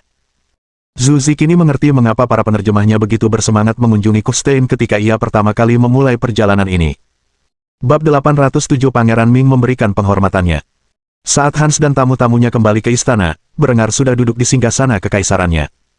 Berlalu sudah masa-masa di mana ia memiliki singgasana yang terbuat dari granit, dengan ukiran tengkorak yang mengerikan di permukaannya. Namun, sejak Brengar naik ke posisi raja, dan kemudian kaisar, ia telah memperindah singgasananya dengan berbagai kemewahan untuk menunjukkan statusnya sebagai kaisar Jerman. Bantal kursi dan sandaran lengan yang empuk terbuat dari beludru hitam berlapis dan dikelilingi oleh aksesori emas. Di bawah sandaran lengan terdapat 2 malaikat emas yang menopang tubuh kaisar. Sosok mereka berlekuk, dan tubuh mereka telanjang. Tema malaikat telanjang dan dewa-dewi pagan ini diukir dengan rumit di seluruh rangka emas kursi hingga akhirnya mencapai sandaran leher. Di atas sandaran leher beludru hitam terdapat kepala tempat tidur emas dengan ukiran simbol Brengar, meskipun ia bersayap malaikat agung dan bermahkota cahaya di kepalanya. Ia hanya mengenakan kain cawat, dan lengannya terentang seolah-olah ia adalah dewa, sementara sinar matahari memancar dari tubuhnya. Di atas kepala tempat tidur yang rumit ini terdapat patung elang emas berkepala 2 yang sayapnya terbentang. Lengannya bertengger di atas salib besi emas, yang dengan bangga menunjukkan akar Jerman sang kaisar. Brengar sendiri mengenakan regalia kekaisarannya. Seragam militernya berwarna hitam dengan hiasan emas dan hiasan putih. Seragam ini didasarkan pada seragam yang pernah dikeluarkan Brengar untuk Angkatan Darat Jerman beberapa tahun sebelumnya. Tanda kehormatan militer disematkan di dadanya, sementara selempang emas membentang dari bahu hingga pinggang, melambangkan prestasi luar biasa sang pria di medan perang. Di leher kaisar terdapat rantai emas yang memuat simbol Ordo Santo George, salah satu dari beberapa ordo kesatria yang ada di Reich. Pada saat yang sama, sebuah salib besi besar menjuntai anggun di kerahnya, sementara penutup mata kulit hitamnya dihiasi salib besi kelas 1 yang tertanam di tengahnya. Terdapat pula sepasang epaulet emas di bahunya. Di pangkuan berengar, duduklah putri kesayangan Rey, Henrietta, yang kepalanya bersandar di bahu kakak laki-lakinya yang berharga. Gaun yang dikenakannya berwarna merah muda berkilauan dan berpotongan setinggi paha, membuatnya leluasa bergerak, sekaligus memamerkan pahanya yang luar biasa saat ia duduk dengan cara yang memalukan di pangkuan kakaknya. Ia mengenakan perhiasan platinum bertatakan berlian merah muda langka. Keduanya merupakan barang impor baru dari koloni Afrika Selatan. Bersandar di sisi kiri berengar, istri kesayangannya, Linde, si cantik berambut merah mengenakan gaun biru langit yang memukau dan elegan, dengan perhiasan emas putih dan topas biru yang menjuntai anggun di leher dan telinganya. Senyum manis tersungging di wajahnya saat melihat putra sulung kesayangannya kembali dari perjalanan singkatnya menjelajahi kota. Di sisi lain berengar, ada permaisuri muda Adela, yang mengenakan gaun sutra putih, dengan perhiasan platinum bertahtakan berlian. Senyumnya yang manis tersungging di wajahnya saat ia berdiri di samping suaminya dengan anggun bak seorang wanita yang pantas untuk posisinya. Honoria mengenakan gaun hijau min yang serasi dengan matanya. Perhiasannya terbuat dari emas dan zamrud, dan ia berlutut di kaki suaminya dengan ekspresi tunduk di wajahnya. Tentu saja, ia bersandar di sisi tempat Linde berada, dengan tatapan mata wanita cantik berambut merah yang selalu mengawasinya. Di sisi lain kaki berengar, berdiri Yasmin, yang mengenakan gaun ungu tirian. Perhiasannya terbuat dari emas, dan bertatakan batu kecubung. Ia dengan patuh berlutut di hadapan suaminya, sang kaisar, dan memasang ekspresi cantik namun tabah di wajahnya saat menyaksikan para pendatang baru memasuki ruangan. Akhirnya, di sandaran tangan kiri berengar, duduklah anak macan tutul Genserik, yang beristirahat di bawah telapak tangan sang kaisar sambil menggaruk belakang telinga anak kucing kecil itu. Binatang itu memiliki kecerdasan yang tak wajar di matanya yang tajam saat menatap para pendatang baru dengan tatapan tajam. Melihat kedatangan kaisar dan hewan peliharaan kesayangannya, Hans langsung berlutut di lantai dan menundukkan kepala di hadapan ayahnya yang terhormat. Hal yang sama dilakukan para tamunya. Setelah hening beberapa saat, berengar tersenyum sebelum berbicara kepada putranya, yang telah menghilang seharian. Senang melihatmu baik-baik saja, Hans. Aku merindukanmu selama aku pergi. Apakah kamu sudah menjadi anak yang baik untuk ibumu selama aku pergi? Hans menganggukkan kepalanya dalam diam ketika mendengar ayahnya berbicara kepadanya. Ia sungguh yakin ia telah berperilaku baik selama kepergian pria itu. Raut wajah ibunya yang menyetujui menunjukkan bahwa penilaiannya benar. Namun, ayahnya hanya menganggukkan kepala sebagai tanggapan atas gesturnya sebelum membahas masalah yang sebenarnya. Pangeran Zuzi dari dinasti Ming, saya mendengar cukup banyak tentang Anda dari istri saya. Ia tampaknya yakin Anda memiliki kemampuan untuk membina hubungan antara Reich dan tanah air Anda. Saya berharap dapat bekerja sama dengan Anda. Tidak diragukan lagi saya dapat membuktikan bahwa semua yang telah disetujui Linde akan terpenuhi selama Anda melakukan bagian Anda. Namun, saya juga bersedia menawarkan dukungan tambahan. Mulai minggu depan, kami akan mengganti kapal-kapal yang ada di armada pertama saya dengan kapal-kapal angkatan laut generasi berikutnya yang hampir selesai saat ini.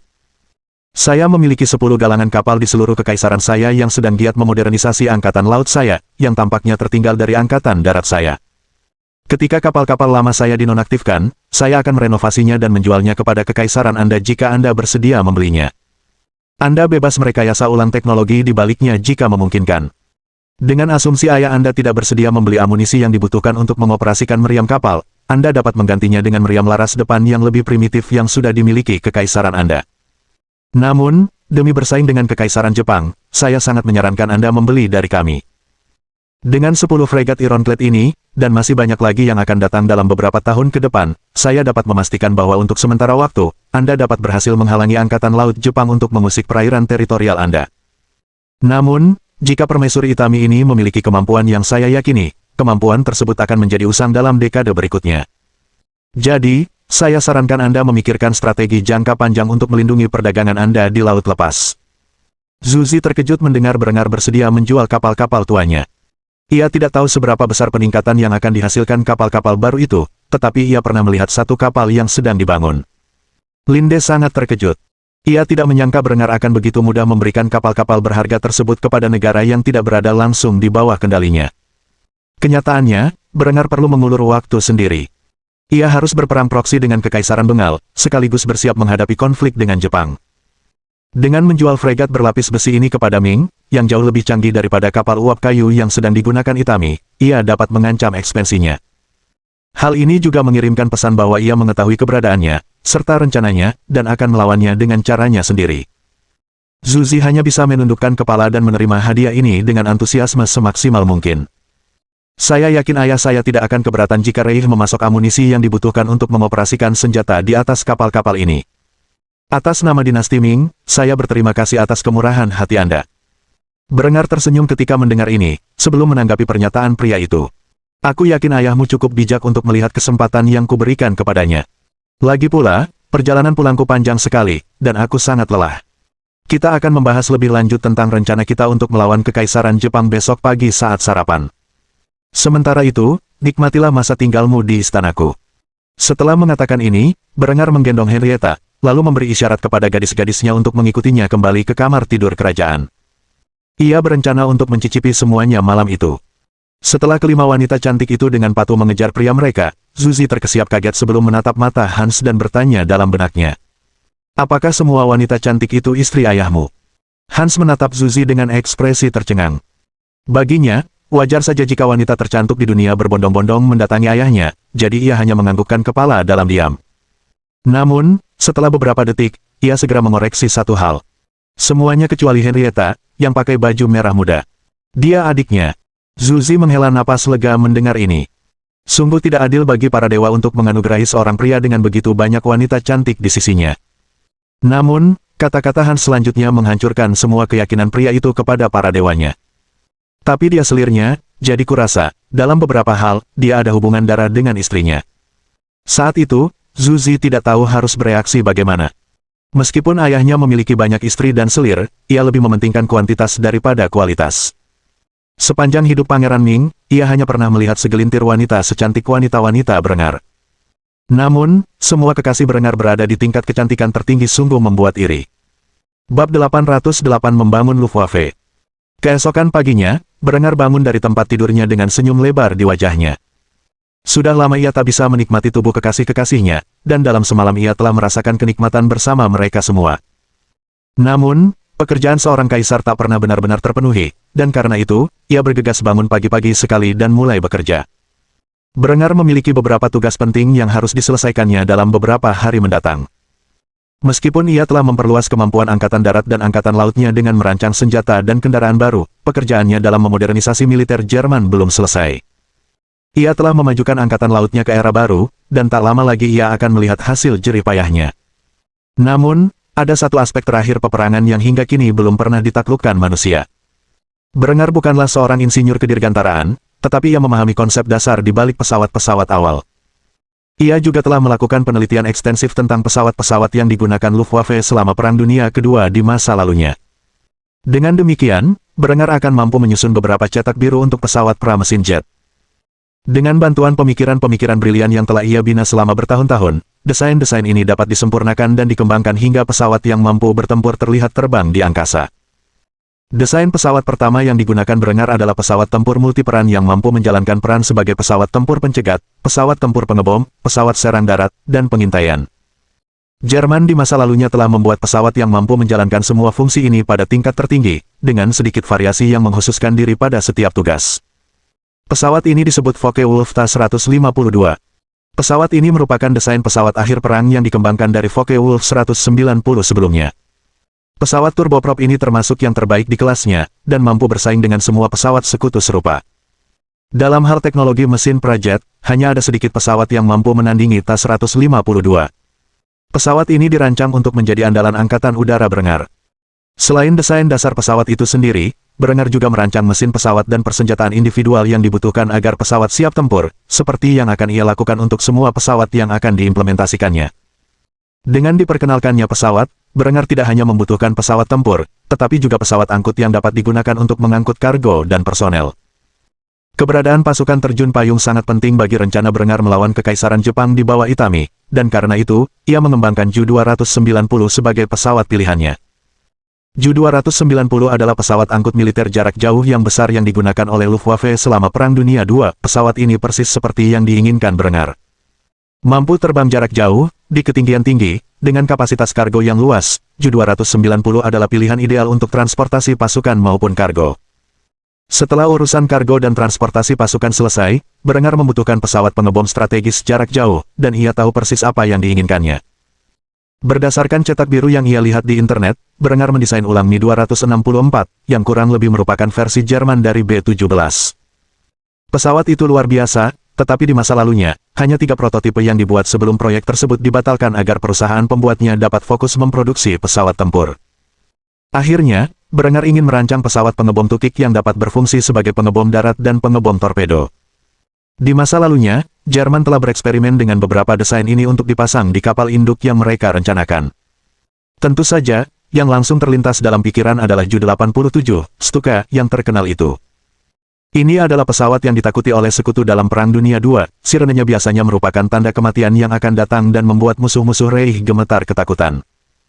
Brenger ingin menciptakan kembali ketakutan ini pada musuh-musuhnya sendiri, dan karena itu, ia dengan senang hati merancang Stuka. Kenyataannya, Brenger hanya tahu dasar-dasar cara merancang pesawat terbang. Karena itu, ia menyerahkan penyelesaian cetak biru dan konstruksinya kepada tim insinyurnya yang berbakat, khususnya mereka yang sudah bereksperimen dengan pesawat udara kaku tersebut. Ia tidak menyangka pesawat akan beroperasi aktif setidaknya selama 1 atau 2 tahun lagi. Setelah menyelesaikan desain dasar untuk armada pesawatnya di masa depan, Brenger menghela napas berat dan memikirkan seperti apa militernya dalam 5 tahun ke depan. Kini setelah perang dengan gereja Katolik berakhir, Brenger hanya ingin bersantai bersama keluarganya dan mengawasi perkembangan Reich. Namun, tepat ketika ia hampir meraih kedamaian dalam hidupnya, sebuah ancaman baru muncul di tengah kabut perang. Kekaisaran Jepang bukanlah tandingan Reich, tetapi setara. Brenger tahu dari sedikit informasi yang ia miliki tentang rivalnya itu bahwa, tak diragukan lagi, ketika mereka akhirnya angkat senjata, militernya akan lebih unggul. Namun, tidak seperti semua musuhnya sebelumnya, Jepang akan mampu menimbulkan korban yang tak terhitung jumlahnya di antara pasukannya. Terutama jika permaisuri mereka cerdas dan berkomitmen pada kampanye pertempuran pulau yang bercokol di sana. Sejujurnya, ia tidak tahu dari era mana reinkarnator ini berasal, atau apa saja kemampuannya, tetapi dari informasi yang diberikan oleh agen-agennya yang dikirim ke timur. Kekaisaran Jepang berada di ambang industrialisasi yang meluas. Sementara masyarakatnya telah melampaui era tersebut. Di tengah-tengah pemikirannya tentang cara paling efisien untuk melawan musuh-musuhnya, sebuah ketukan terdengar di pintunya, diikuti oleh suara yang familiar. "Kakak, sarapan sudah siap. Ayo makan bersama keluargamu karena kamu sudah di rumah."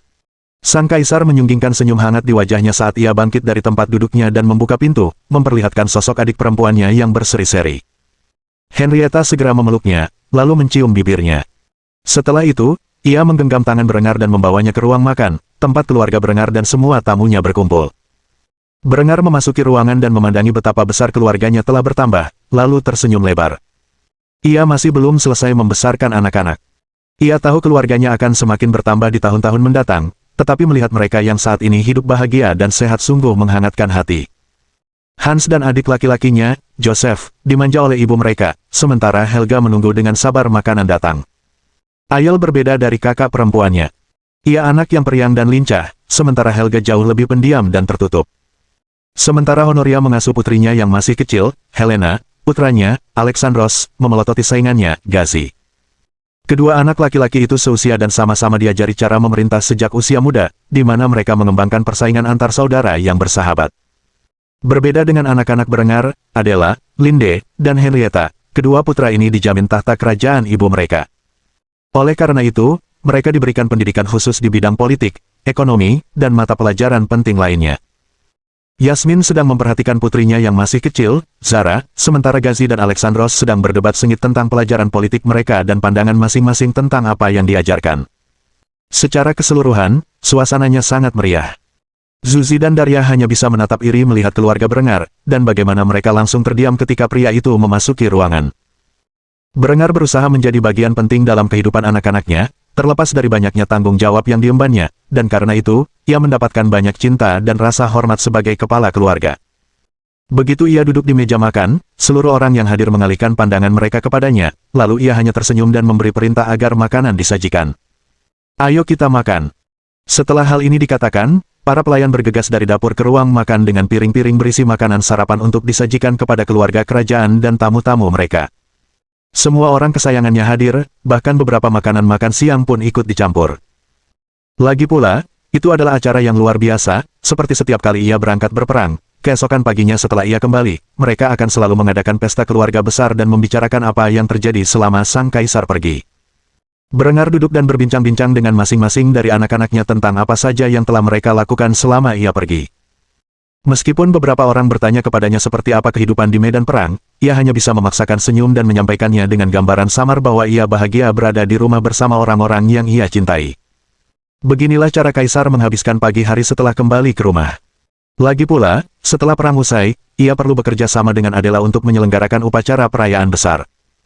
Upacara ini dimaksudkan untuk membangkitkan semangat rakyat Jerman dan memperingatkan mereka tentang ancaman asing di timur. Namun, hal itu bisa ditunda hingga setelah makan malam selesai. Bab 809 merencanakan perayaan Hari Kemenangan. Setelah selesai makan pagi, Berengar menemui Adela di kantornya. Ia duduk di kursinya, sementara Adela duduk di seberangnya, dipisahkan oleh meja kayu ek besar. Adela sebenarnya agak gugup.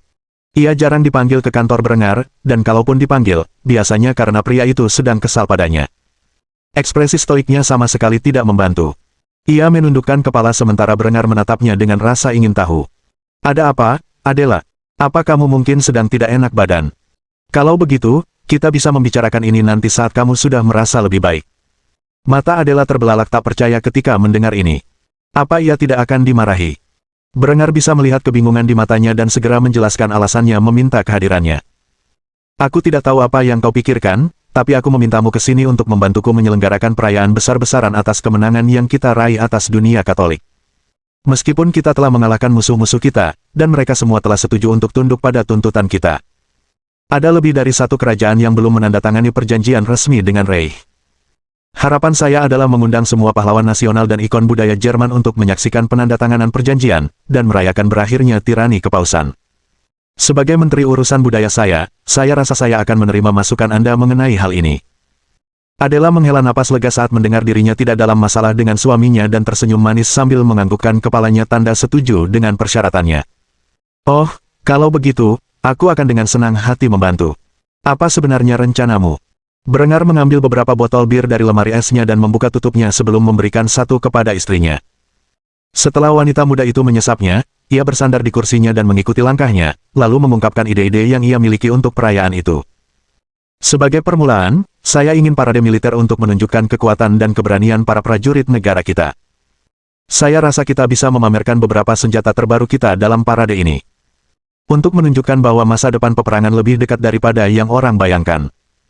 Saya baru-baru ini merancang beberapa senjata baru yang mengejutkan sejak kepulangan saya, dan saya ingin melihat setidaknya beberapa prototipe fungsional di jalanan untuk acara besar ini. Setelah parade selesai, saya akan secara pribadi menerima penyerahan diri para raja Eropa di hadapan rakyat Jerman di atas panggung megah.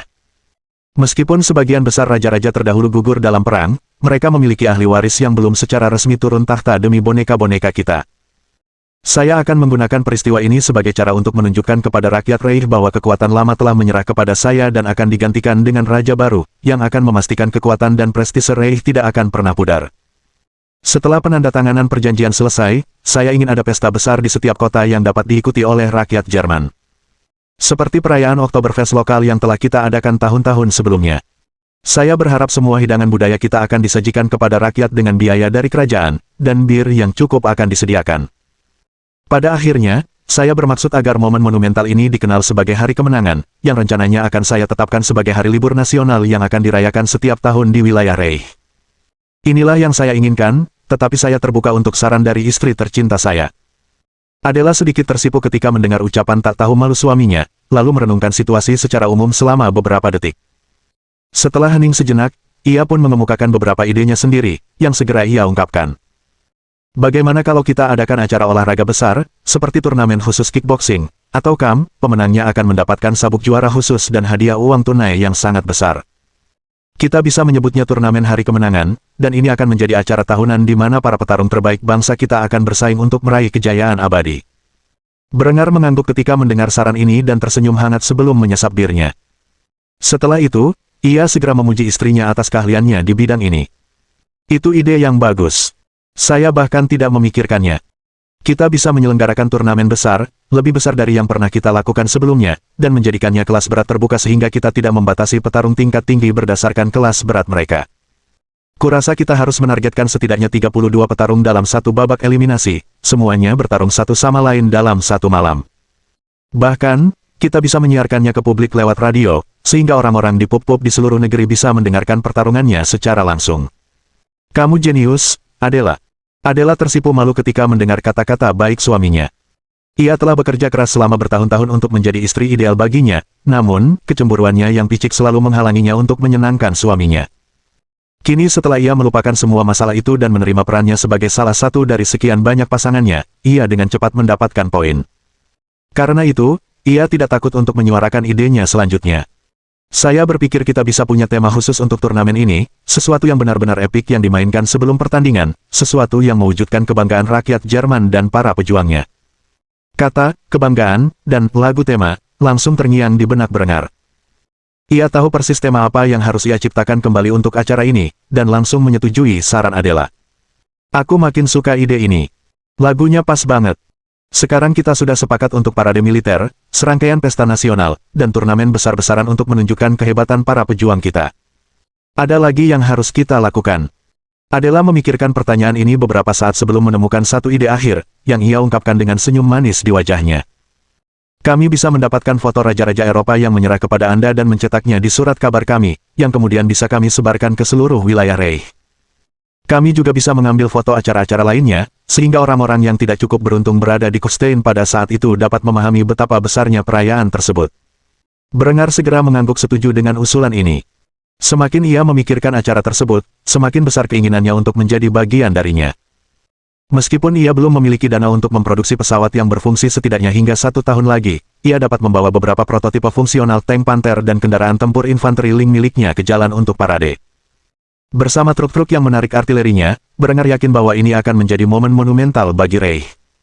Setelah menimbang-nimbang segala kemungkinan dengan Adela, Brenger duduk kembali dan menghela napas lega. Senang rasanya mengetahui istrinya sangat cakap dalam pekerjaannya. Setelah urusan mereka selesai, Brenger memutuskan untuk memecat istrinya, sampai istrinya meminta bantuannya. Brenger, cintaku. Mendengar ini, Brenger mengangkat alisnya karena penasaran sebelum menjawab dengan nada tenang dalam suaranya. Adela langsung memainkan jari-jarinya, seolah ia terlalu malu untuk menanyakan pertanyaan yang ada di benaknya. Setelah beberapa saat, ia akhirnya melontarkan pikiran-pikiran yang mengganggunya. Aku ingin punya bayi lagi. Brenger terkekeh saat mendengar ini sebelum menjawab dengan nada malu-malu dalam suaranya. Oh ya, apakah ada alasan khusus untuk ini? Adela hampir tak sanggup menatap mata suaminya saat ia memaksanya menjelaskan mengapa ia menginginkan anak lagi setelah menjalani hubungan seks aman selama beberapa waktu. Namun, ia bertekad dan segera menyuarakan alasannya menginginkan anak lagi. Aku istri pertamamu, tapi kamu cuma punya 3 anak denganku. Sementara itu, kamu punya 4 anak dengan Linde. Nggak adil. Aku mau anak lagi. Brenger mengagumi penampilan gadis itu sambil memaksanya mengakui bahwa kecemburuan kecilnya masih menguasai hatinya. Wajahnya merah padam, dan ia mengalihkan pandangannya, terlalu malu untuk melihat reaksinya. Akhirnya, ia mendesah berat sebelum menjawab wanita itu dengan apa yang ingin didengarnya. Baiklah, aku tidak keberatan. Bagaimana kalau kita mulai sekarang? Sebelum Adela sempat bereaksi, Brenger telah membungkuk dari tempat duduknya dan menghampirinya. Adela bahkan tak sempat mencerna apa yang sedang terjadi sebelum bibirnya diserbu oleh bibir suaminya. Namun, ia tak melawan, dan justru menikmati setiap detik pelukan penuh kasih sayang dari sang suami. Maka, setelah menyelesaikan urusannya dengan Adela, Brenger menghabiskan sisa sore itu dengan berusaha menghamilinya. Bab 810 Koloni Brenwalde. Beberapa waktu telah berlalu sejak pertemuan pertama para kolonis New Vienna di sebuah kedai minum lokal. Sejak saat itu, 250 keluarga telah meninggalkan keamanan koloni Jerman dan menempuh perjalanan berbahaya ke utara melalui tanah yang saat ini ditempati oleh suku-suku asli hingga mereka menetap di wilayah yang dulu dikenal sebagai Ontario di kehidupan Brenger sebelumnya. Para pria dan wanita ini sangat kecewa dengan undang-undang yang ditetapkan oleh gubernur kolonial, yang sangat menguntungkan suku-suku asli daripada penjajah Jerman. Karena itu, mereka berusaha mendirikan koloni baru mereka sendiri. Sebuah koloni yang setia pada visi kaisar. Kini, rumah-rumah telah dibangun, dan ladang-ladang telah digarap. Koloni kecil itu dilindungi oleh benteng bintang dari kayu dan mulai menunjukkan tanda-tanda peradaban. Namun, koloni ini tidak dihuni dengan damai. Sebaliknya, pertumpahan darah telah terjadi dalam penaklukan wilayah tersebut. Suku-suku Algonquin telah bertempur sengit melawan para pemukim Jerman, tetapi itu belum cukup. Berbekal senjata canggih, para kolonis dengan cepat menumpas suku-suku lokal dengan senjata api mereka, dan mengklaim tanah itu untuk diri mereka sendiri. Baru sekarang kabar tentang kejadian ini sampai ke telinga Arnulf. Ia tahu bahwa sebagian kecil penduduknya telah pergi ke utara, tetapi ia tidak tahu bahwa mereka akan mengganggu koeksistensi damai yang telah ia bangun di Wina Baru dan wilayah sekitarnya. Kahwita bertindak sebagai penerjemah bagi kepala suku Algonquin yang telah mengunjungi New Vienna dengan maksud untuk mendapatkan dukungan Arnulf dalam merebut kembali wilayah perburuan rakyatnya yang saat ini diduduki oleh koloni Brenwalde. Ia seorang pria tua yang telah menyaksikan kekuatan tentara Jerman secara langsung. Sang kepala suku sangat menghormati Arnulf dan solusi diplomatiknya untuk setiap krisis yang mereka hadapi. Namun, insiden terbaru dengan para pemukim Brenwalde telah melewati batasnya, dan kini ia haus darah. Karena itu, ia berbicara dengan nada hormat namun tegas saat meminta bantuan Arnulf dalam perselisihan ini. "Oh, pembawa damai yang agung, aku tahu ini berat untuk memintamu melawan rakyatmu, tetapi mereka telah melanggar perjanjian yang kau buat dengan suku kami. Dengan melakukan itu, mereka telah mencuri tanah kami dan membunuh rakyat kami. Kami menuntut keadilan." Arnulf mendesah berat mendengar ini, sebelum melihat peta yang digambar para pengintainya untuknya terkait wilayah yang diperebutkan. Dengan setiap gelombang penjajah yang mencapai dunia baru, kebanggaan mereka terhadap tanah air, dan rasa superioritas mereka, meningkat, seolah-olah mereka benar-benar lupa bahwa mereka hanyalah petani yang bekerja keras di ladang 10 tahun yang lalu. Kebanggaan ini mendorong para kolonis untuk menyerbu tanah yang telah dijamin Arnulf kepada penduduk asli, dan memprotes ketika mereka dihukum. Seolah itu belum cukup buruk, sekelompok kecil pembangkang ini kini bertindak dalam pemberontakan terbuka dengan meninggalkan batas-batas koloni dan mengajukan klaim di tempat lain dengan mengorbankan sekutu-sekutunya.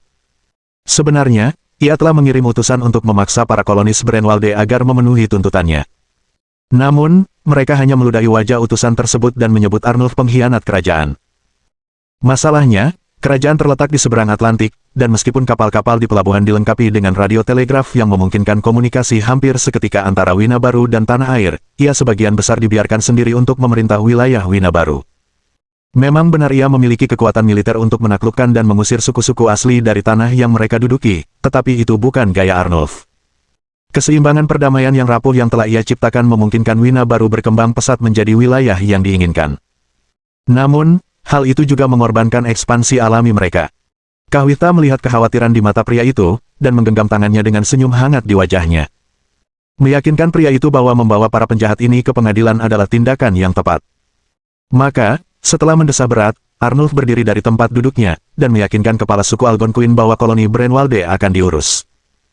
Merupakan penyesalan terbesar saya untuk memberikan perintah ini, namun perdamaian yang telah saya bangun di tanah ini harus dijaga, dan karena itu saya tidak punya pilihan selain mengirimkan pasukan ekspedisi kolonial untuk memadamkan pemberontakan ini. Saya yakinkan Anda, saya akan melakukan segala daya saya untuk mengadili para penjahat ini dan memulihkan tanah yang telah dicuri para pemberontak ini dari rakyat Anda. Kepala suku Algonquin tersenyum lebar ketika kata-kata ini diterjemahkan ke dalam bahasa aslinya oleh perempuan Mohawk cantik yang berdiri di samping pria kulit putih itu. Setelah mengucapkan terima kasih, ia meninggalkan villa gubernur dan menempuh perjalanan panjang kembali ke rumahnya. Ia akan menunggu Arnulf menangani masalah ini sendiri. Setelah kepala suku Algonquin pergi, Arnulf segera memanggil komandan pasukan ekspedisi di Wina Baru ke rumahnya. Komandan itu adalah seorang pria parubaya yang tinggi dan tegap, dengan karisma seorang ksatria. Rupanya, ia telah bertempur hampir sepanjang hidupnya di medan perang abad pertengahan di Eropa, sebelum akhirnya bergabung dengan tentara Kekaisaran Jerman sebagai perwira. Karena ia dan pasukannya baru pertama kali mendarat di Wina Baru, mereka hanya memiliki sedikit pengalaman tempur. Lagi pula, kemampuan negosiasi Arnulf sungguh luar biasa. Seringkali, mereka bertindak sebagai polisi militer, alih-alih tentara sungguhan. Karena itu, ketika menerima perintah terbarunya, ia cukup terkejut. "Kolonel Bartholde von Tettingen, kita punya masalah. Sekelompok besar pemberontak telah bergerak ke utara dan merebut tanah sekutu kita.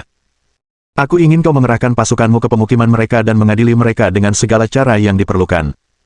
Mengerti. Perintah ini meresahkan sang kolonel. Ia diperintahkan untuk mengerahkan pasukannya menuju permukiman Jerman, yang, berdasarkan dekret kaisar, berhak untuk berdiri. Lagi pula, filosofi permukiman Jerman di dunia baru adalah takdir yang nyata. Seluruh benua Amerika Utara adalah tanah milik gratis bagi rakyat Jerman, dan mereka diizinkan untuk mendirikan koloni dimanapun mereka mau. Perintah untuk membawa para pemukim ini ke pengadilan merupakan sesuatu yang sangat tidak disetujui oleh kolonel. Namun, ia tidak akan menolak tuntutan gubernur kolonial setempat. Karena itu, ia mengangguk setuju sebelum menjawab dengan tegas. "Seperti yang Anda perintahkan, gubernur." Setelah mengatakan ini, sang kolonel diberhentikan, dan segera kembali ke kantornya, bertemu dengan para perwiranya. Ekspresi dingin terpancar di wajahnya saat ia menyampaikan perintah yang telah diberikan kepadanya. "Gubernur sudah gila. Dia ingin kita mengerahkan pasukan kita ke utara dan melenyapkan para kolonis di Brenwalde, semua karena mereka mengikuti perintah kaisar. Aku tidak berniat menumpahkan darah orang Jerman untuk alasan sepele seperti itu. Klaus, saya ingin Anda pergi ke dermaga dan menyampaikan informasi ini kepada Kapten SMS Emery. Mintalah dia mengirimkan telegram ke negara asal untuk memberitahu Kaisar tentang perkembangan ini dan meminta dukungan lebih lanjut. Anda harus menunggu tanggapan yang tepat dari Kaisar, lalu kembali kepada kami dengan informasi tersebut. Kita semua akan berbaris ke utara untuk unjuk kekuatan. Namun, kalian tidak boleh menembaki para penjajah kecuali mereka menyerang kalian terlebih dahulu. Kita tidak ingin situasi yang sudah tegang ini meningkat menjadi perang besar-besaran. Berita ini sangat meresahkan para perwira Korps Ekspedisi. Gubernur benar-benar sudah gila jika ia ingin mengusir para kolonis Jerman dari permukiman mereka. Sungguh gila memikirkannya. Karena itu, mereka tak kuasa menahan diri untuk bergumam pelan. Pengkhianat sialan. Perwira bernama Klaus segera melaksanakan instruksinya dan menyampaikan informasi tersebut kembali ke tanah air. Sementara itu, pasukan lainnya segera mengumpulkan senjata dan perbekalan mereka. Mereka berniat menuju utara, memasuki wilayah perbatasan yang ganas, untuk menunjukkan kekuatan kepada para pemukim Jerman di wilayah tersebut. Banyak di antara mereka yang takut akan operasi ini, khawatir kehadiran mereka akan menjadi provokasi bagi para pemukim. Orang-orang ini terbiasa menghadapi perkelahian kecil antar kelompok tak bersenjata. Sementara beberapa anggota yang lebih berpengalaman terbiasa melawan orang-orang biadab bersenjata tongkat dan batu. Namun, para pemukim yang akan mereka provokasi memiliki akses ke senapan laras tunggal, mortir, dan artileri breech loading. Jika mereka mengangkat senjata, mereka akan seperti berjalan menuju mesin penggiling daging. Meskipun demikian, para prajurit Korps Ekspedisi Kolonial telah mendapat perintah, dan karena itu mereka memulai perjalanan panjang ke utara, sambil berdoa agar Kaisar memerintahkan mereka untuk mundur dari konflik, dan membiarkan para penjajah. Mohon dukungan dari omom ante-ante sekalian, buat subscribe atau sharekan novel Mimin ke Facebook kalian, agar channel Mimin bisa terus berkembang. Dengan begitu, Mimin bisa lebih semangat untuk up novel seru lain ke depannya. Buat teman-teman yang sudah subscribe dan sharekan novel Mimin, Mimin ucapkan terima kasih sebanyak-banyaknya. Sekiranya teman-teman menghadapi masalah video diputar dalam bahasa Inggris, coba tukar kepada bahasa Indonesia original melalui cara ini. Semasa mendengarkan, pencet tombol setting di atas kanan video, pilih audio track dan tukar bahasa.